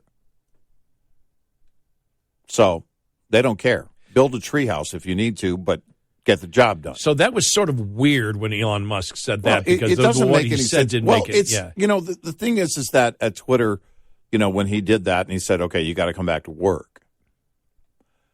There has been a push and pull in the IT world on this, because many in the IT world will say, whoa, a lot of us are so qualified, we should be able to demand that, we can work from home or we can work from anywhere.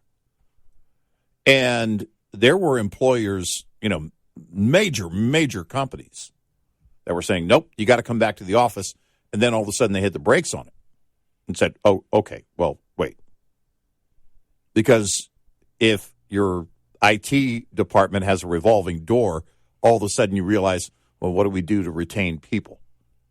Well, you're going to have to look again at what you can offer people, right?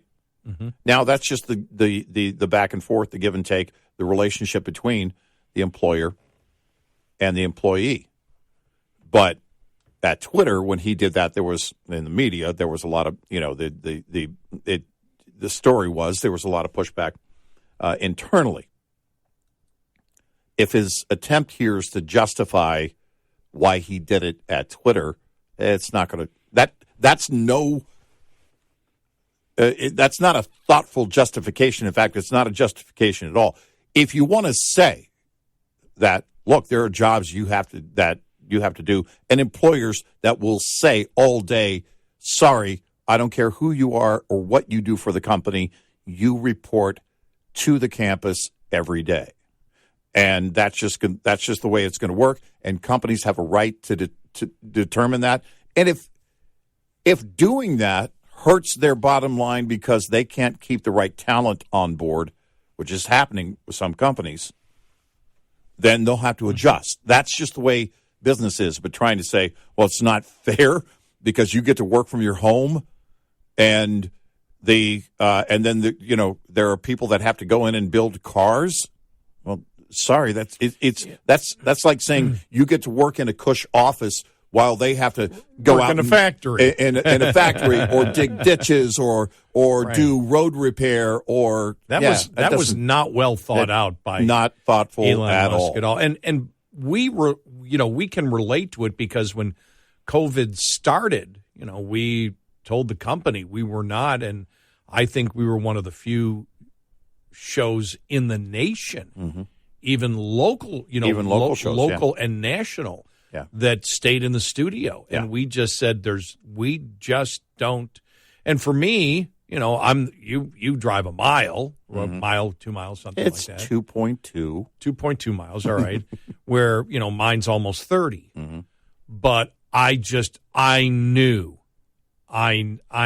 that there's a certain pattern, and even driving in, I'm thinking and analyzing on the way in. And I know that, because I wake up at 10 o'clock. I sleep till then. If the show started at 12 and I only had to walk into my office studio to do it, and you're on a screen, I'm going to be in my, Dr. Denton's with the padded feet, because that's what I wear to sleep every day. Your Buffalo Bills pajamas? My Buffalo Bills pajamas with the Dr. Denton's, as I called them, with my Josh Allen padded feet. And it wouldn't be the same. And we feared that the byplay back and forth that we have being, 8 feet, 7 feet away from each other, in person, and how you can read, the other person, your body language, eyes, everything, that you just can't do that. You just can't do it on a computer screen. Well, I had to do it for 3 weeks during COVID because a couple of members of my household were consistently testing positive, and due to the company policy, I couldn't and didn't want to bring it here. I mean, I never tested during that period. I never tested positive, but I couldn't show up, so I was in the tool closet in my hallway. But I got up every day and I got ready for work, because I thought, well, that's going to be the only way to even try and mimic, what we do here. But it was the thing weird. It's not. The problem is that, if you're not present, quite often you don't feel present. But it's not. But that's the nature of this job. And I guess the point, it was strictly a business. It had nothing to do, because my life would have been a heck of a lot easier doing COVID, just to sit at home and do it. Right. But I just was obsessed with the fact that it's going to change. It's going to change the timing of the show, and we just can't do that. As forceful as we get, which was like, no, we're doing it from here. Yeah. And they agreed. I mean, that there was really no problem on it, because we were just quite insistent in doing it, and since we knew the other guys had to be here, then we were going to be here, right? And so, and it was, we never talked about this, but it was the right decision, right? Oh, all day, without question. Yeah. Because we had said, because when we started the whole, the pandemic, we said, look, this is one of the biggest stories of our lifetime. Yeah, there's no way. And I will tell you one thing: during COVID, for example, and you still see it today, where people now are doing interviews where it was never acceptable before to do an interview where the sound wasn't perfect. Now it's the norm. Now it's the norm. Now you sit there and they all talking, and it's like, but the sound isn't crystal clear. It's, they're obviously doing it from their computer at home, And you would never allow that before. And now, so actually, in our opinion, this was something that you and I talked about, that the quality of television broadcasting, the actual sound of it, and we're sound people, was not up to the professional standard that it should be. And many, even national networks now do it. You know, well, Rogan does a podcast, right? Yes. And he has people in studio. I think Edward Snowden is the exception for obvious reasons. But you're in studio. I mean, he flies you in, whatever, or if you're going to be in town, I guess. I don't know how they make that arrangement. But whether it was back when he was in L.A. or now in Texas, they're there. And the reason that they're there is because that energy in the room is what will carry that. I mean, you know, I played audio yesterday of Dershowitz. Yeah. And Dershowitz has been doing all of his interviews from his home on his computer. Yeah. And the sound, and so many are doing it. The sound quality is not good. Right. It's not good. Right. And we just said we're not going to chance that. We know what the sound quality is here. We sell sound. Yeah. We can't, and we could tell. In many radio shows, we went, whoa, man, the timing isn't there. Wow, that sounds bad. Boy, it doesn't sound like they're actually in studio. I mean, you had TV shows were really bad. Well, I mean, you had anchors and weather people doing their broadcasts from their living room. I mean, they basically, that's the way they decided to go. And I don't know what other choice they would have for TV, but for radio, I mean, we're unique in that we're kind of a small operation, but it's not, you know, it was never going to be, it just wasn't acceptable to do this show remotely. 866-90-RED-EYE. We'll be right back with more Red Eye Radio with Eric Harley and Gary McNamara.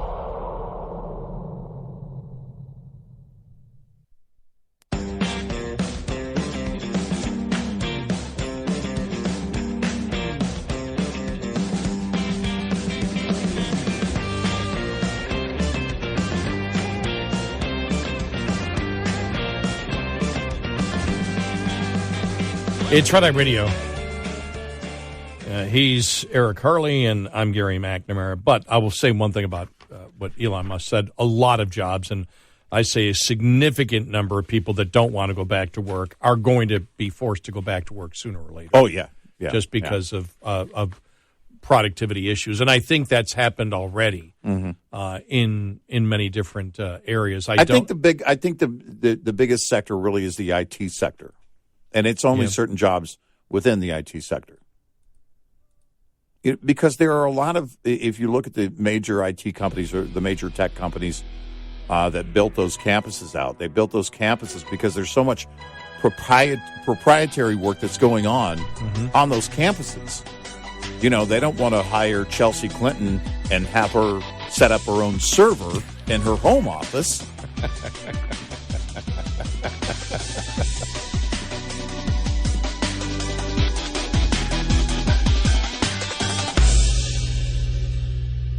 This is Red Eye Radio on Westwood One.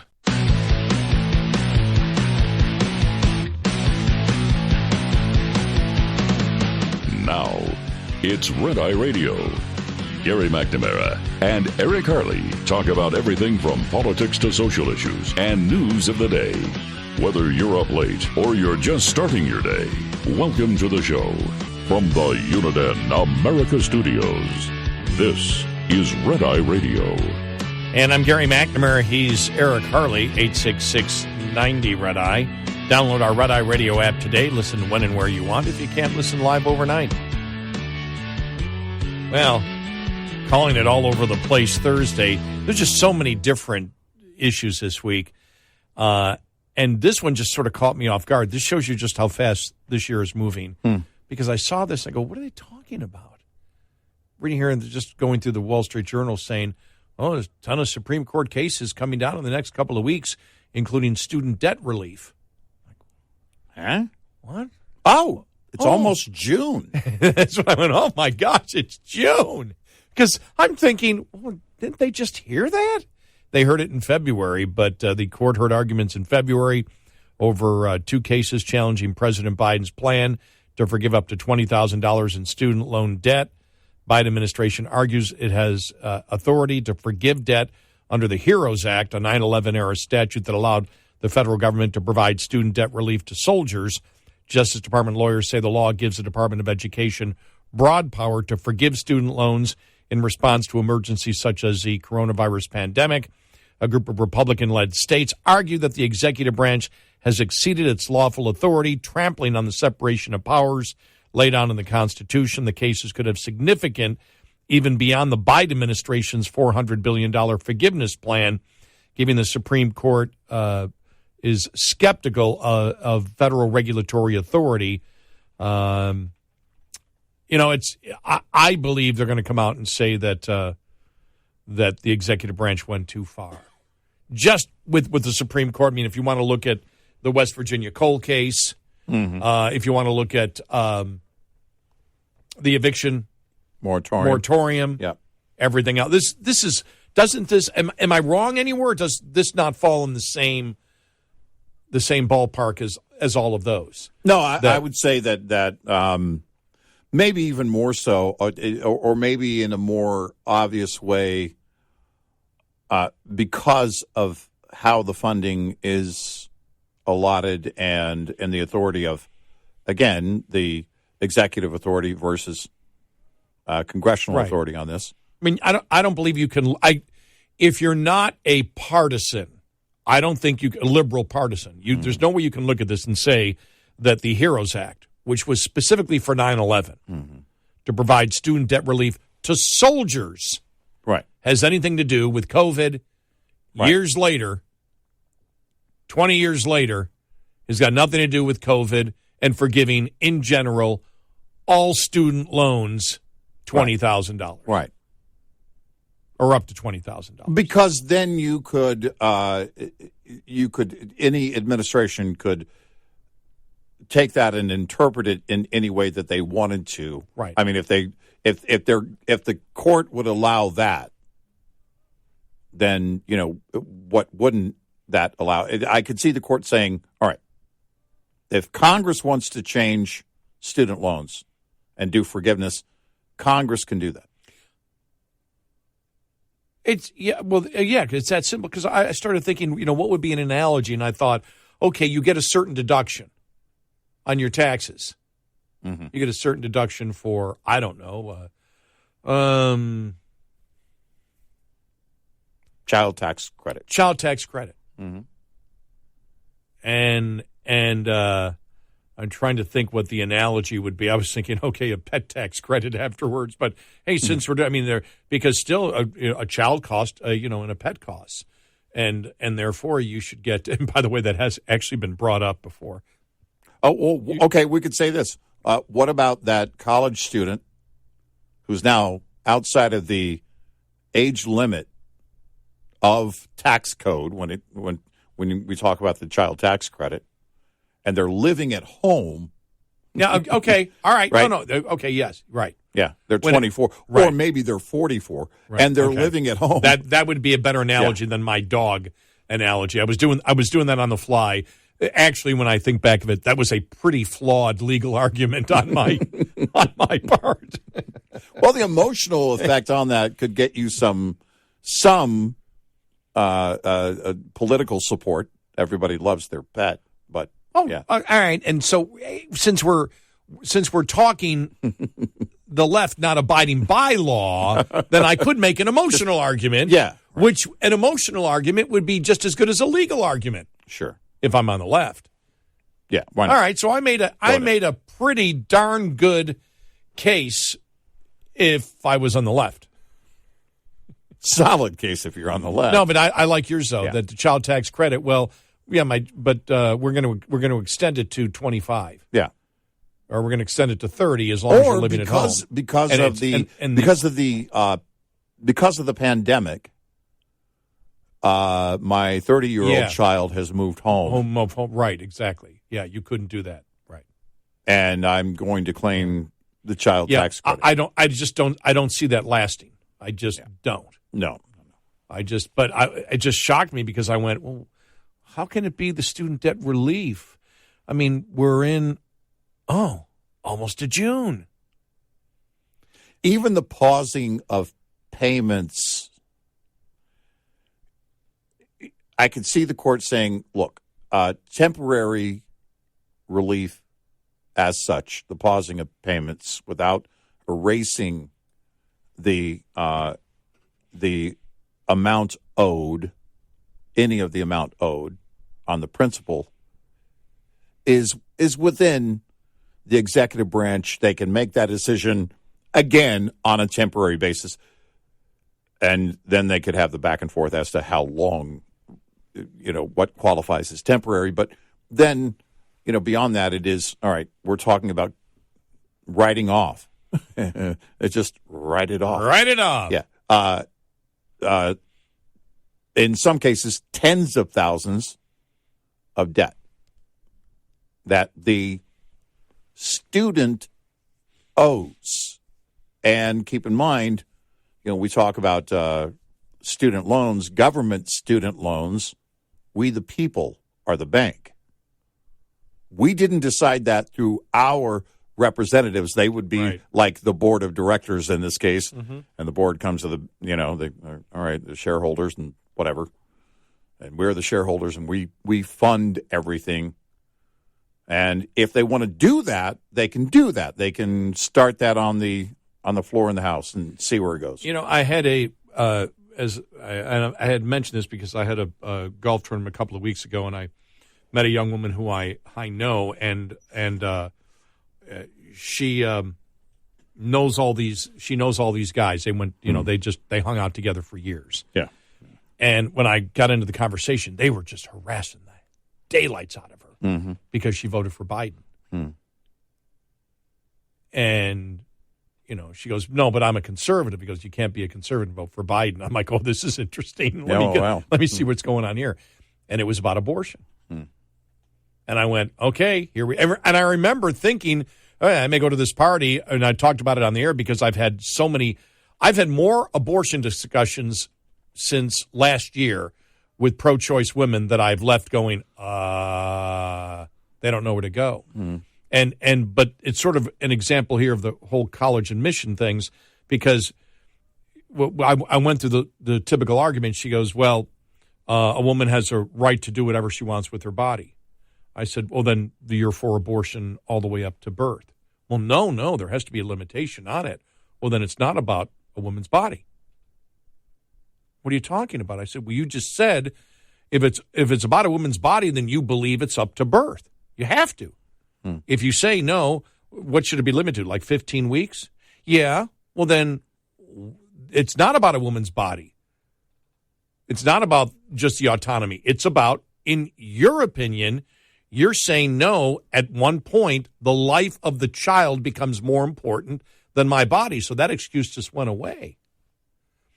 And then I asked her, I said, do you believe the Supreme Court was wrong in their decision? She said, yes. I said, here's what they decided. They decided that they can't. It's not up to them. We live in a republic. On this particular issue, as of many issues, they said it's not their job to make law. And it says nowhere has Congress ever, made a bill like the original Supreme Court did back in the early 70s in Roe v. Wade. They made that up. That law didn't exist. And this court came in and said, we don't have the right. We're not dictators. This is an extremely controversial topic and a hard topic for many people because it's about where life begins. Right? Mm-hmm. And she agreed to all of it. And I said, and so they're saying it has to go back to the people. And she said, yeah, but then some women, they'll be denied their right. And I said, and in your case, some human beings will die because you just stated that at some point the baby in the womb becomes a life and that supersedes. She goes, yeah, but that's my personal opinion. I go, then you understand the problem. Right. You understand the challenge here with the justices. But her point was, but there's an unfairness here. So the unfairness in her mind, I could tell, I go, you're saying the unfairness of it in your mind justifies the Supreme Court being dictators. But I just told you if they become dictators, then by your own moral standard, babies will be killed. Human beings will be killed because that's your standard. And she was just all flustered like you couldn't believe. Mm-hmm. And when she got flustered, I didn't make fun of her. I just said, now you understand the hard decisions. Now you understand it. But I think you have a clearer understanding that this Supreme Court is not evil. The Supreme Court said, we're not dictators. We live in a republic. The elected representatives are the ones that have to decide that, which means the people of the country decide that through their elected representatives. Well, AOC, it was, I don't know, a week or two after the decision came down, she said, well, now, since the Supreme Court did this wrong thing, we need to take it up in Congress. And we said, that's exactly what the Supreme Court said. Yeah. Since they didn't do their job, we need to do it through. They said it's not their job. You guys need to do it. And that's a predicament that Democrats have right now, which is why every single Democrat, when they voted on it, oh, this is another thing. She said, well, they did not. I go, no, every single Democrat voted for abortion to birth. Mm-hmm. She goes, no, they did. I go, yeah, they did. Yeah. And she was not happy with that at all. And I said, but they had to. Right. Because if they don't, and by the way, I mean politically they had to. I don't want people to misunderstand that this is my opinion. But politically they believe they had to. Mm-hmm. Because if they say no, we should outlaw abortion after 15 weeks, and they're admitting that after 15 weeks in the womb, it's not about a woman's body anymore. It's about when does life begin. They cannot allow themselves to get to that point, even though that's where the majority of people and the majority of women are in this country. Yeah. Majority of women do not believe in abortion till birth. And so that's the thing. I said, so it's about when life begins. And when you talk about when life begins, the conservative Supreme Court said, we are not dictators. We don't get to determine that. Right. You do. Right. And she understood, but she was so frustrated by it. I said, well, welcome to the real world of what happens in a republic when you start dealing with life. Yep.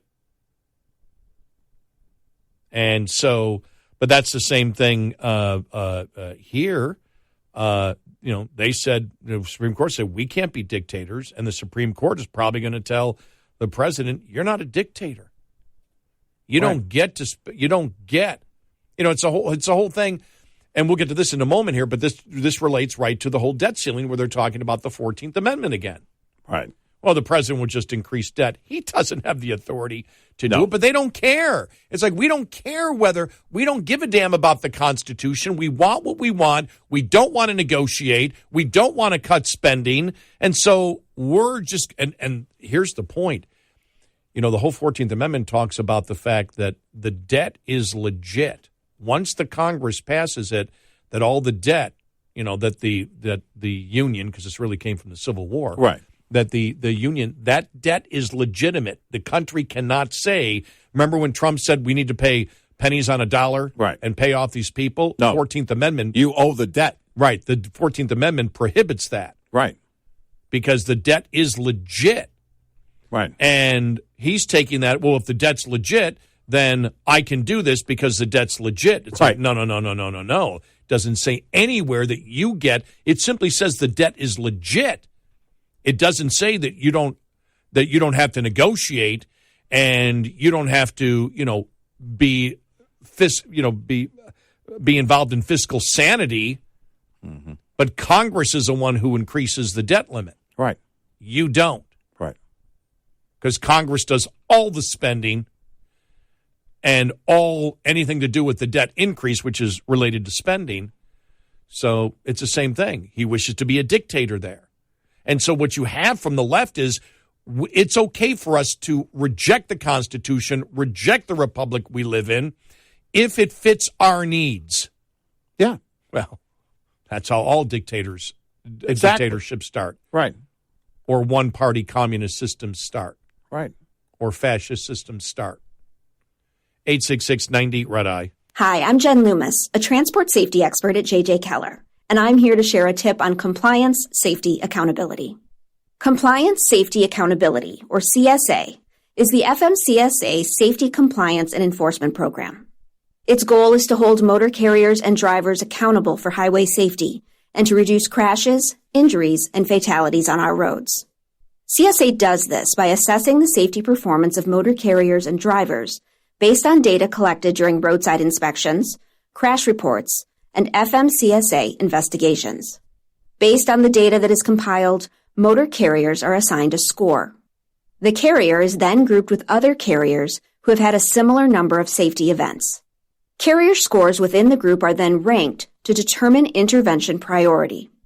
Low scores are better, so carriers with the highest scores are those that are most likely to be targeted for intervention by the FMCSA. Interventions range in severity and may include warning letters, roadside, off-site, or on-site inspections, civil penalties, or operation out-of-service orders. This tip was brought to you by J.J. Keller and Associates. Visit us at jjkeller.com. Coming up, more with Gary McNamara and Eric Harley. It's Red Eye Radio.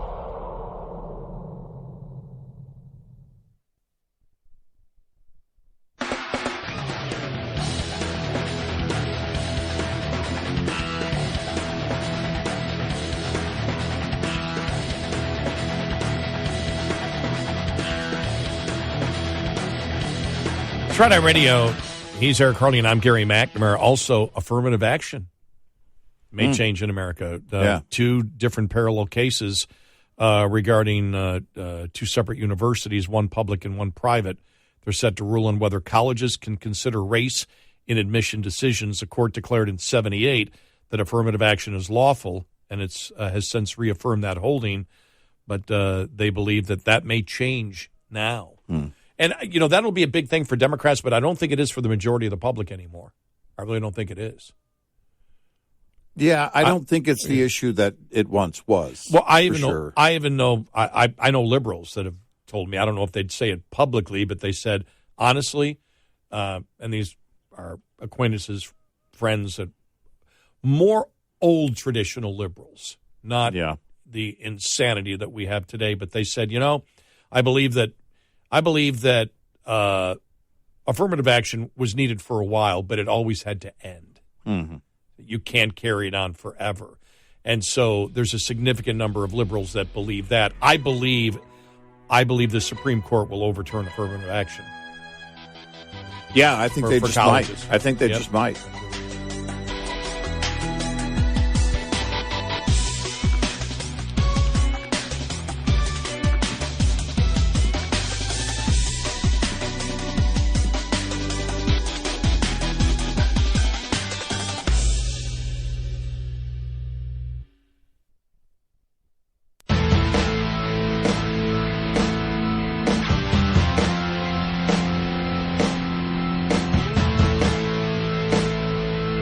You're listening to Red Eye Radio from the Uniden America Studios. And he is Eric Harley, and I'm Gary McNamara. Yeah, I think that I really think that affirmative action, I think that will be gone in colleges. Yeah, for admission, and I don't think there's going to be a huge. I think you're going to hear the usual. The usual suspects on the left that will bring it up, but I think most people look at it now, and like I've said, and again, it's anecdotal evidence from people that I view as old school liberals who actually remember and went through the Civil Rights Act and all that have said, I think for a time it was needed, but it eventually had to end. You cannot continue a society where you say that advantages go on forever to a particular class, even if they were discriminated against. And that comes from the liberal side. And I think from the conservative side, the simple point would be, where does it state that you can do that in the Constitution? If you're talking about strictly the legal element of it, not the moral issue. The moral issue would be the political issue of the fact that it has softened even with liberals who have said, okay, you can't do it forever. Now, what does that mean? Well, that means that there probably are more people now that say, okay, affirmative action has to end. It's been long enough. And the interesting thing is it's right in the middle of the left talking about reparations that would bankrupt states and now the country. Yeah. But so that's fascinating. The other one is the whole gay rights issue is now, that's another one going to be decided in the next couple of weeks. And this could affect a number of different cases out there. This case is the web design company.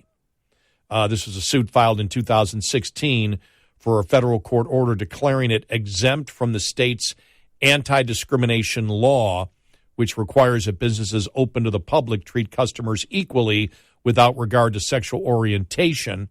A federal appeals court in Denver agreed with the state that the 303 creatives, it's 303 creative is what they're called, services were not exempt from that requirement.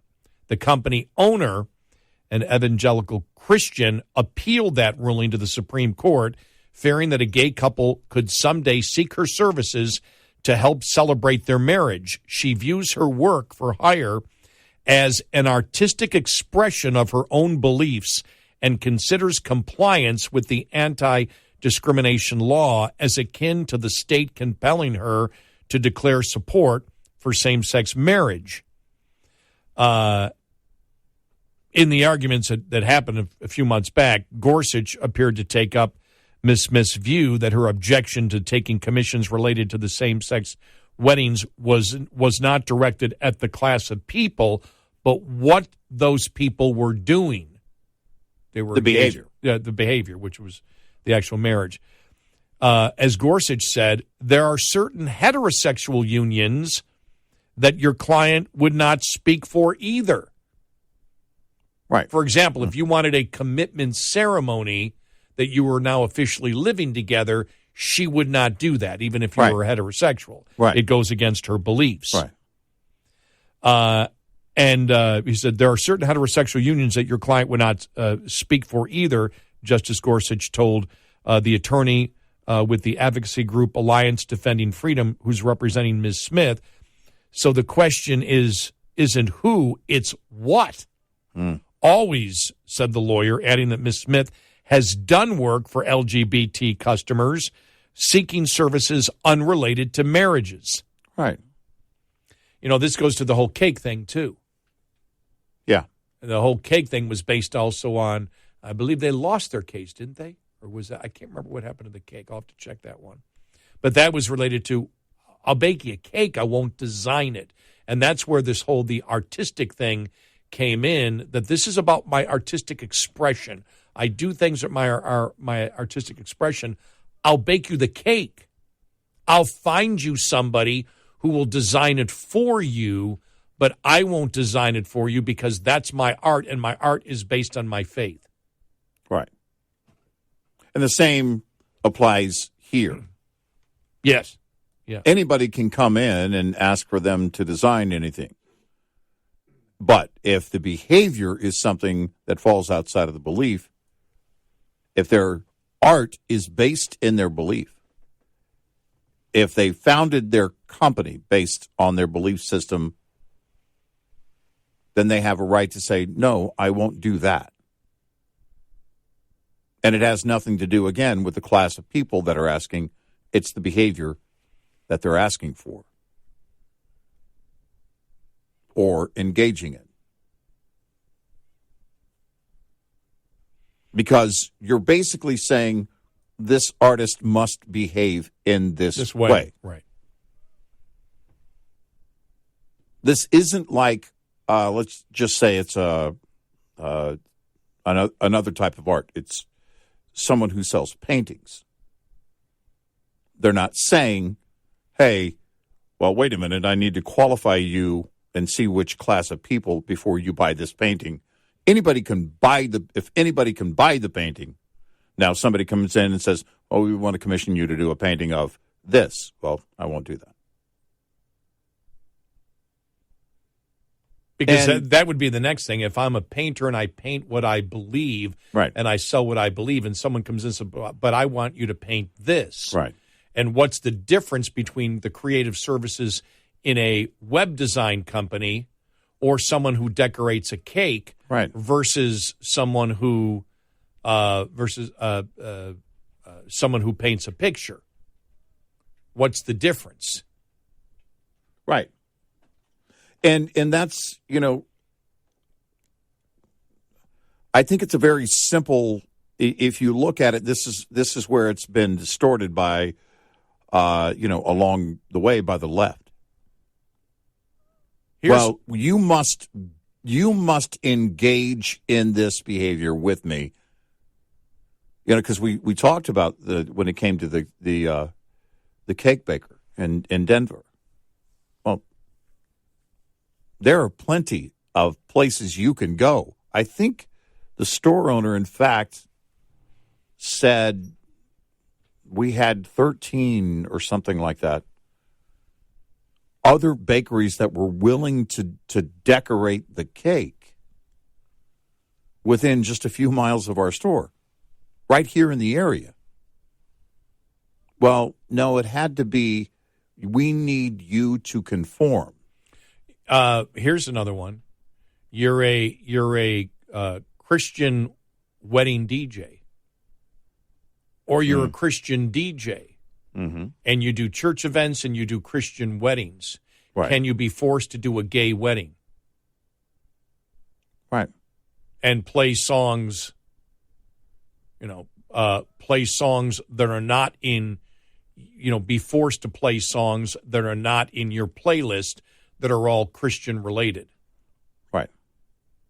Or any event where they come in and say, we're going to have this kind of party, this kind of event, and we want you to essentially act outside of what you have set up for your business based on your beliefs, right, in order to accommodate us. Because at that point, and this is where, you butt heads, is the fact that you're saying that then I cannot be in a business that creates something based on my religious beliefs. Right.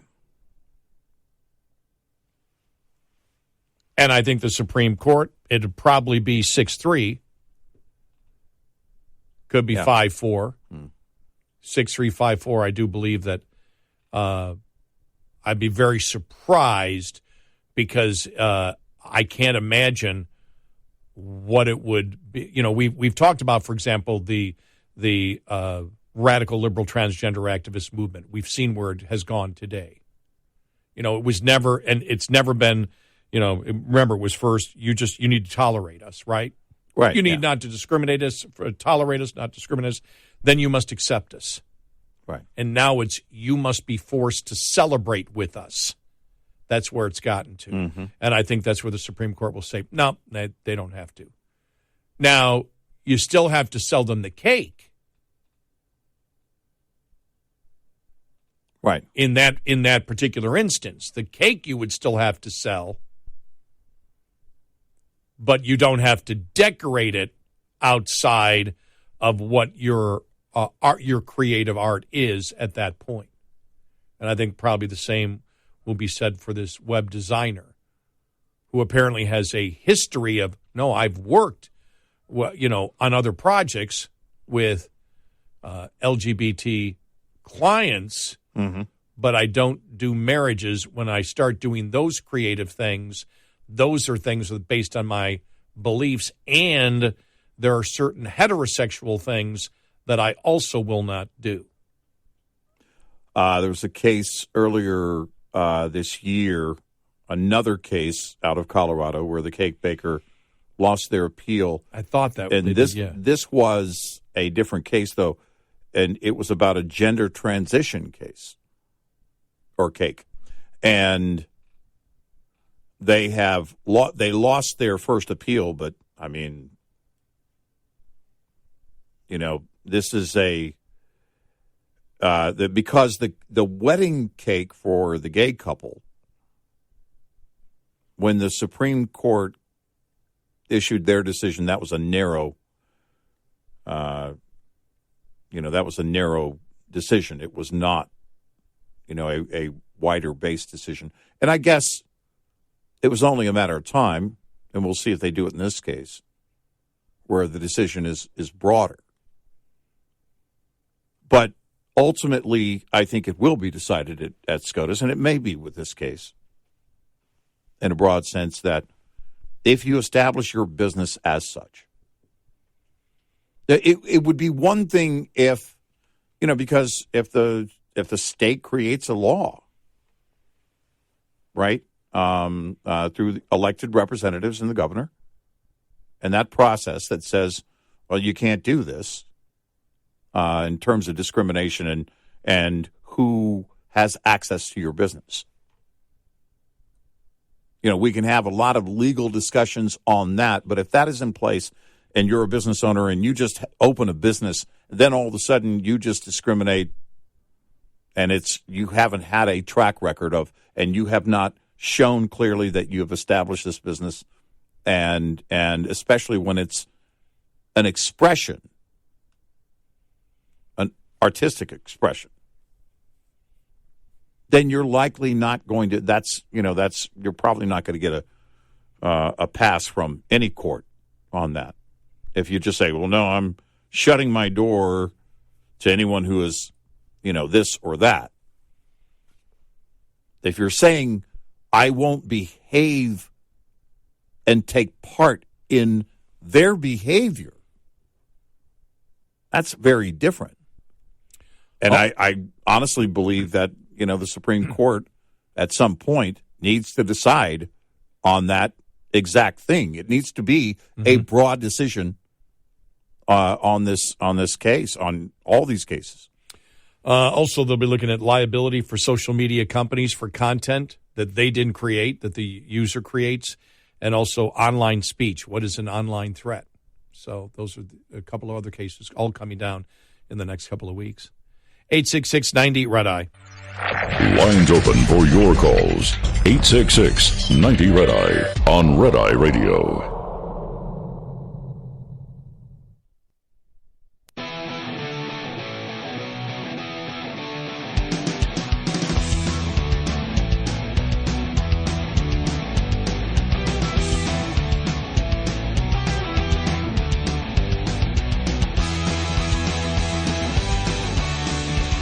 Red Eye Radio.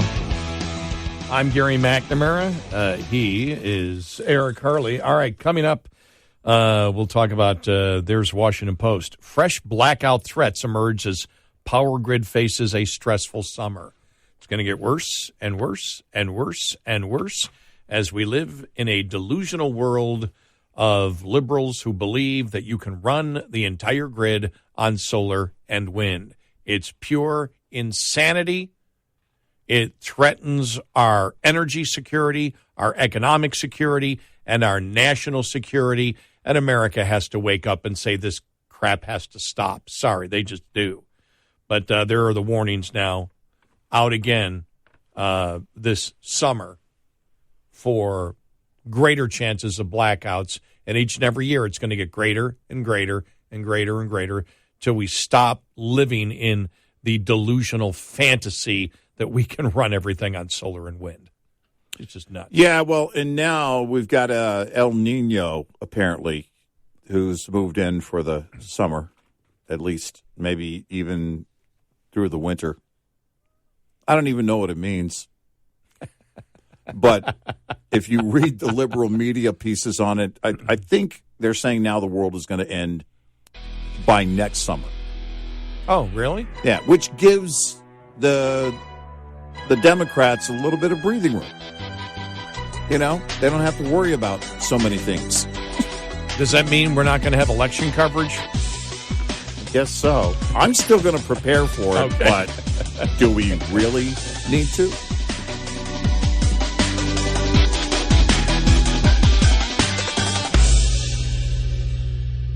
This is Red Eye Radio on Westwood One.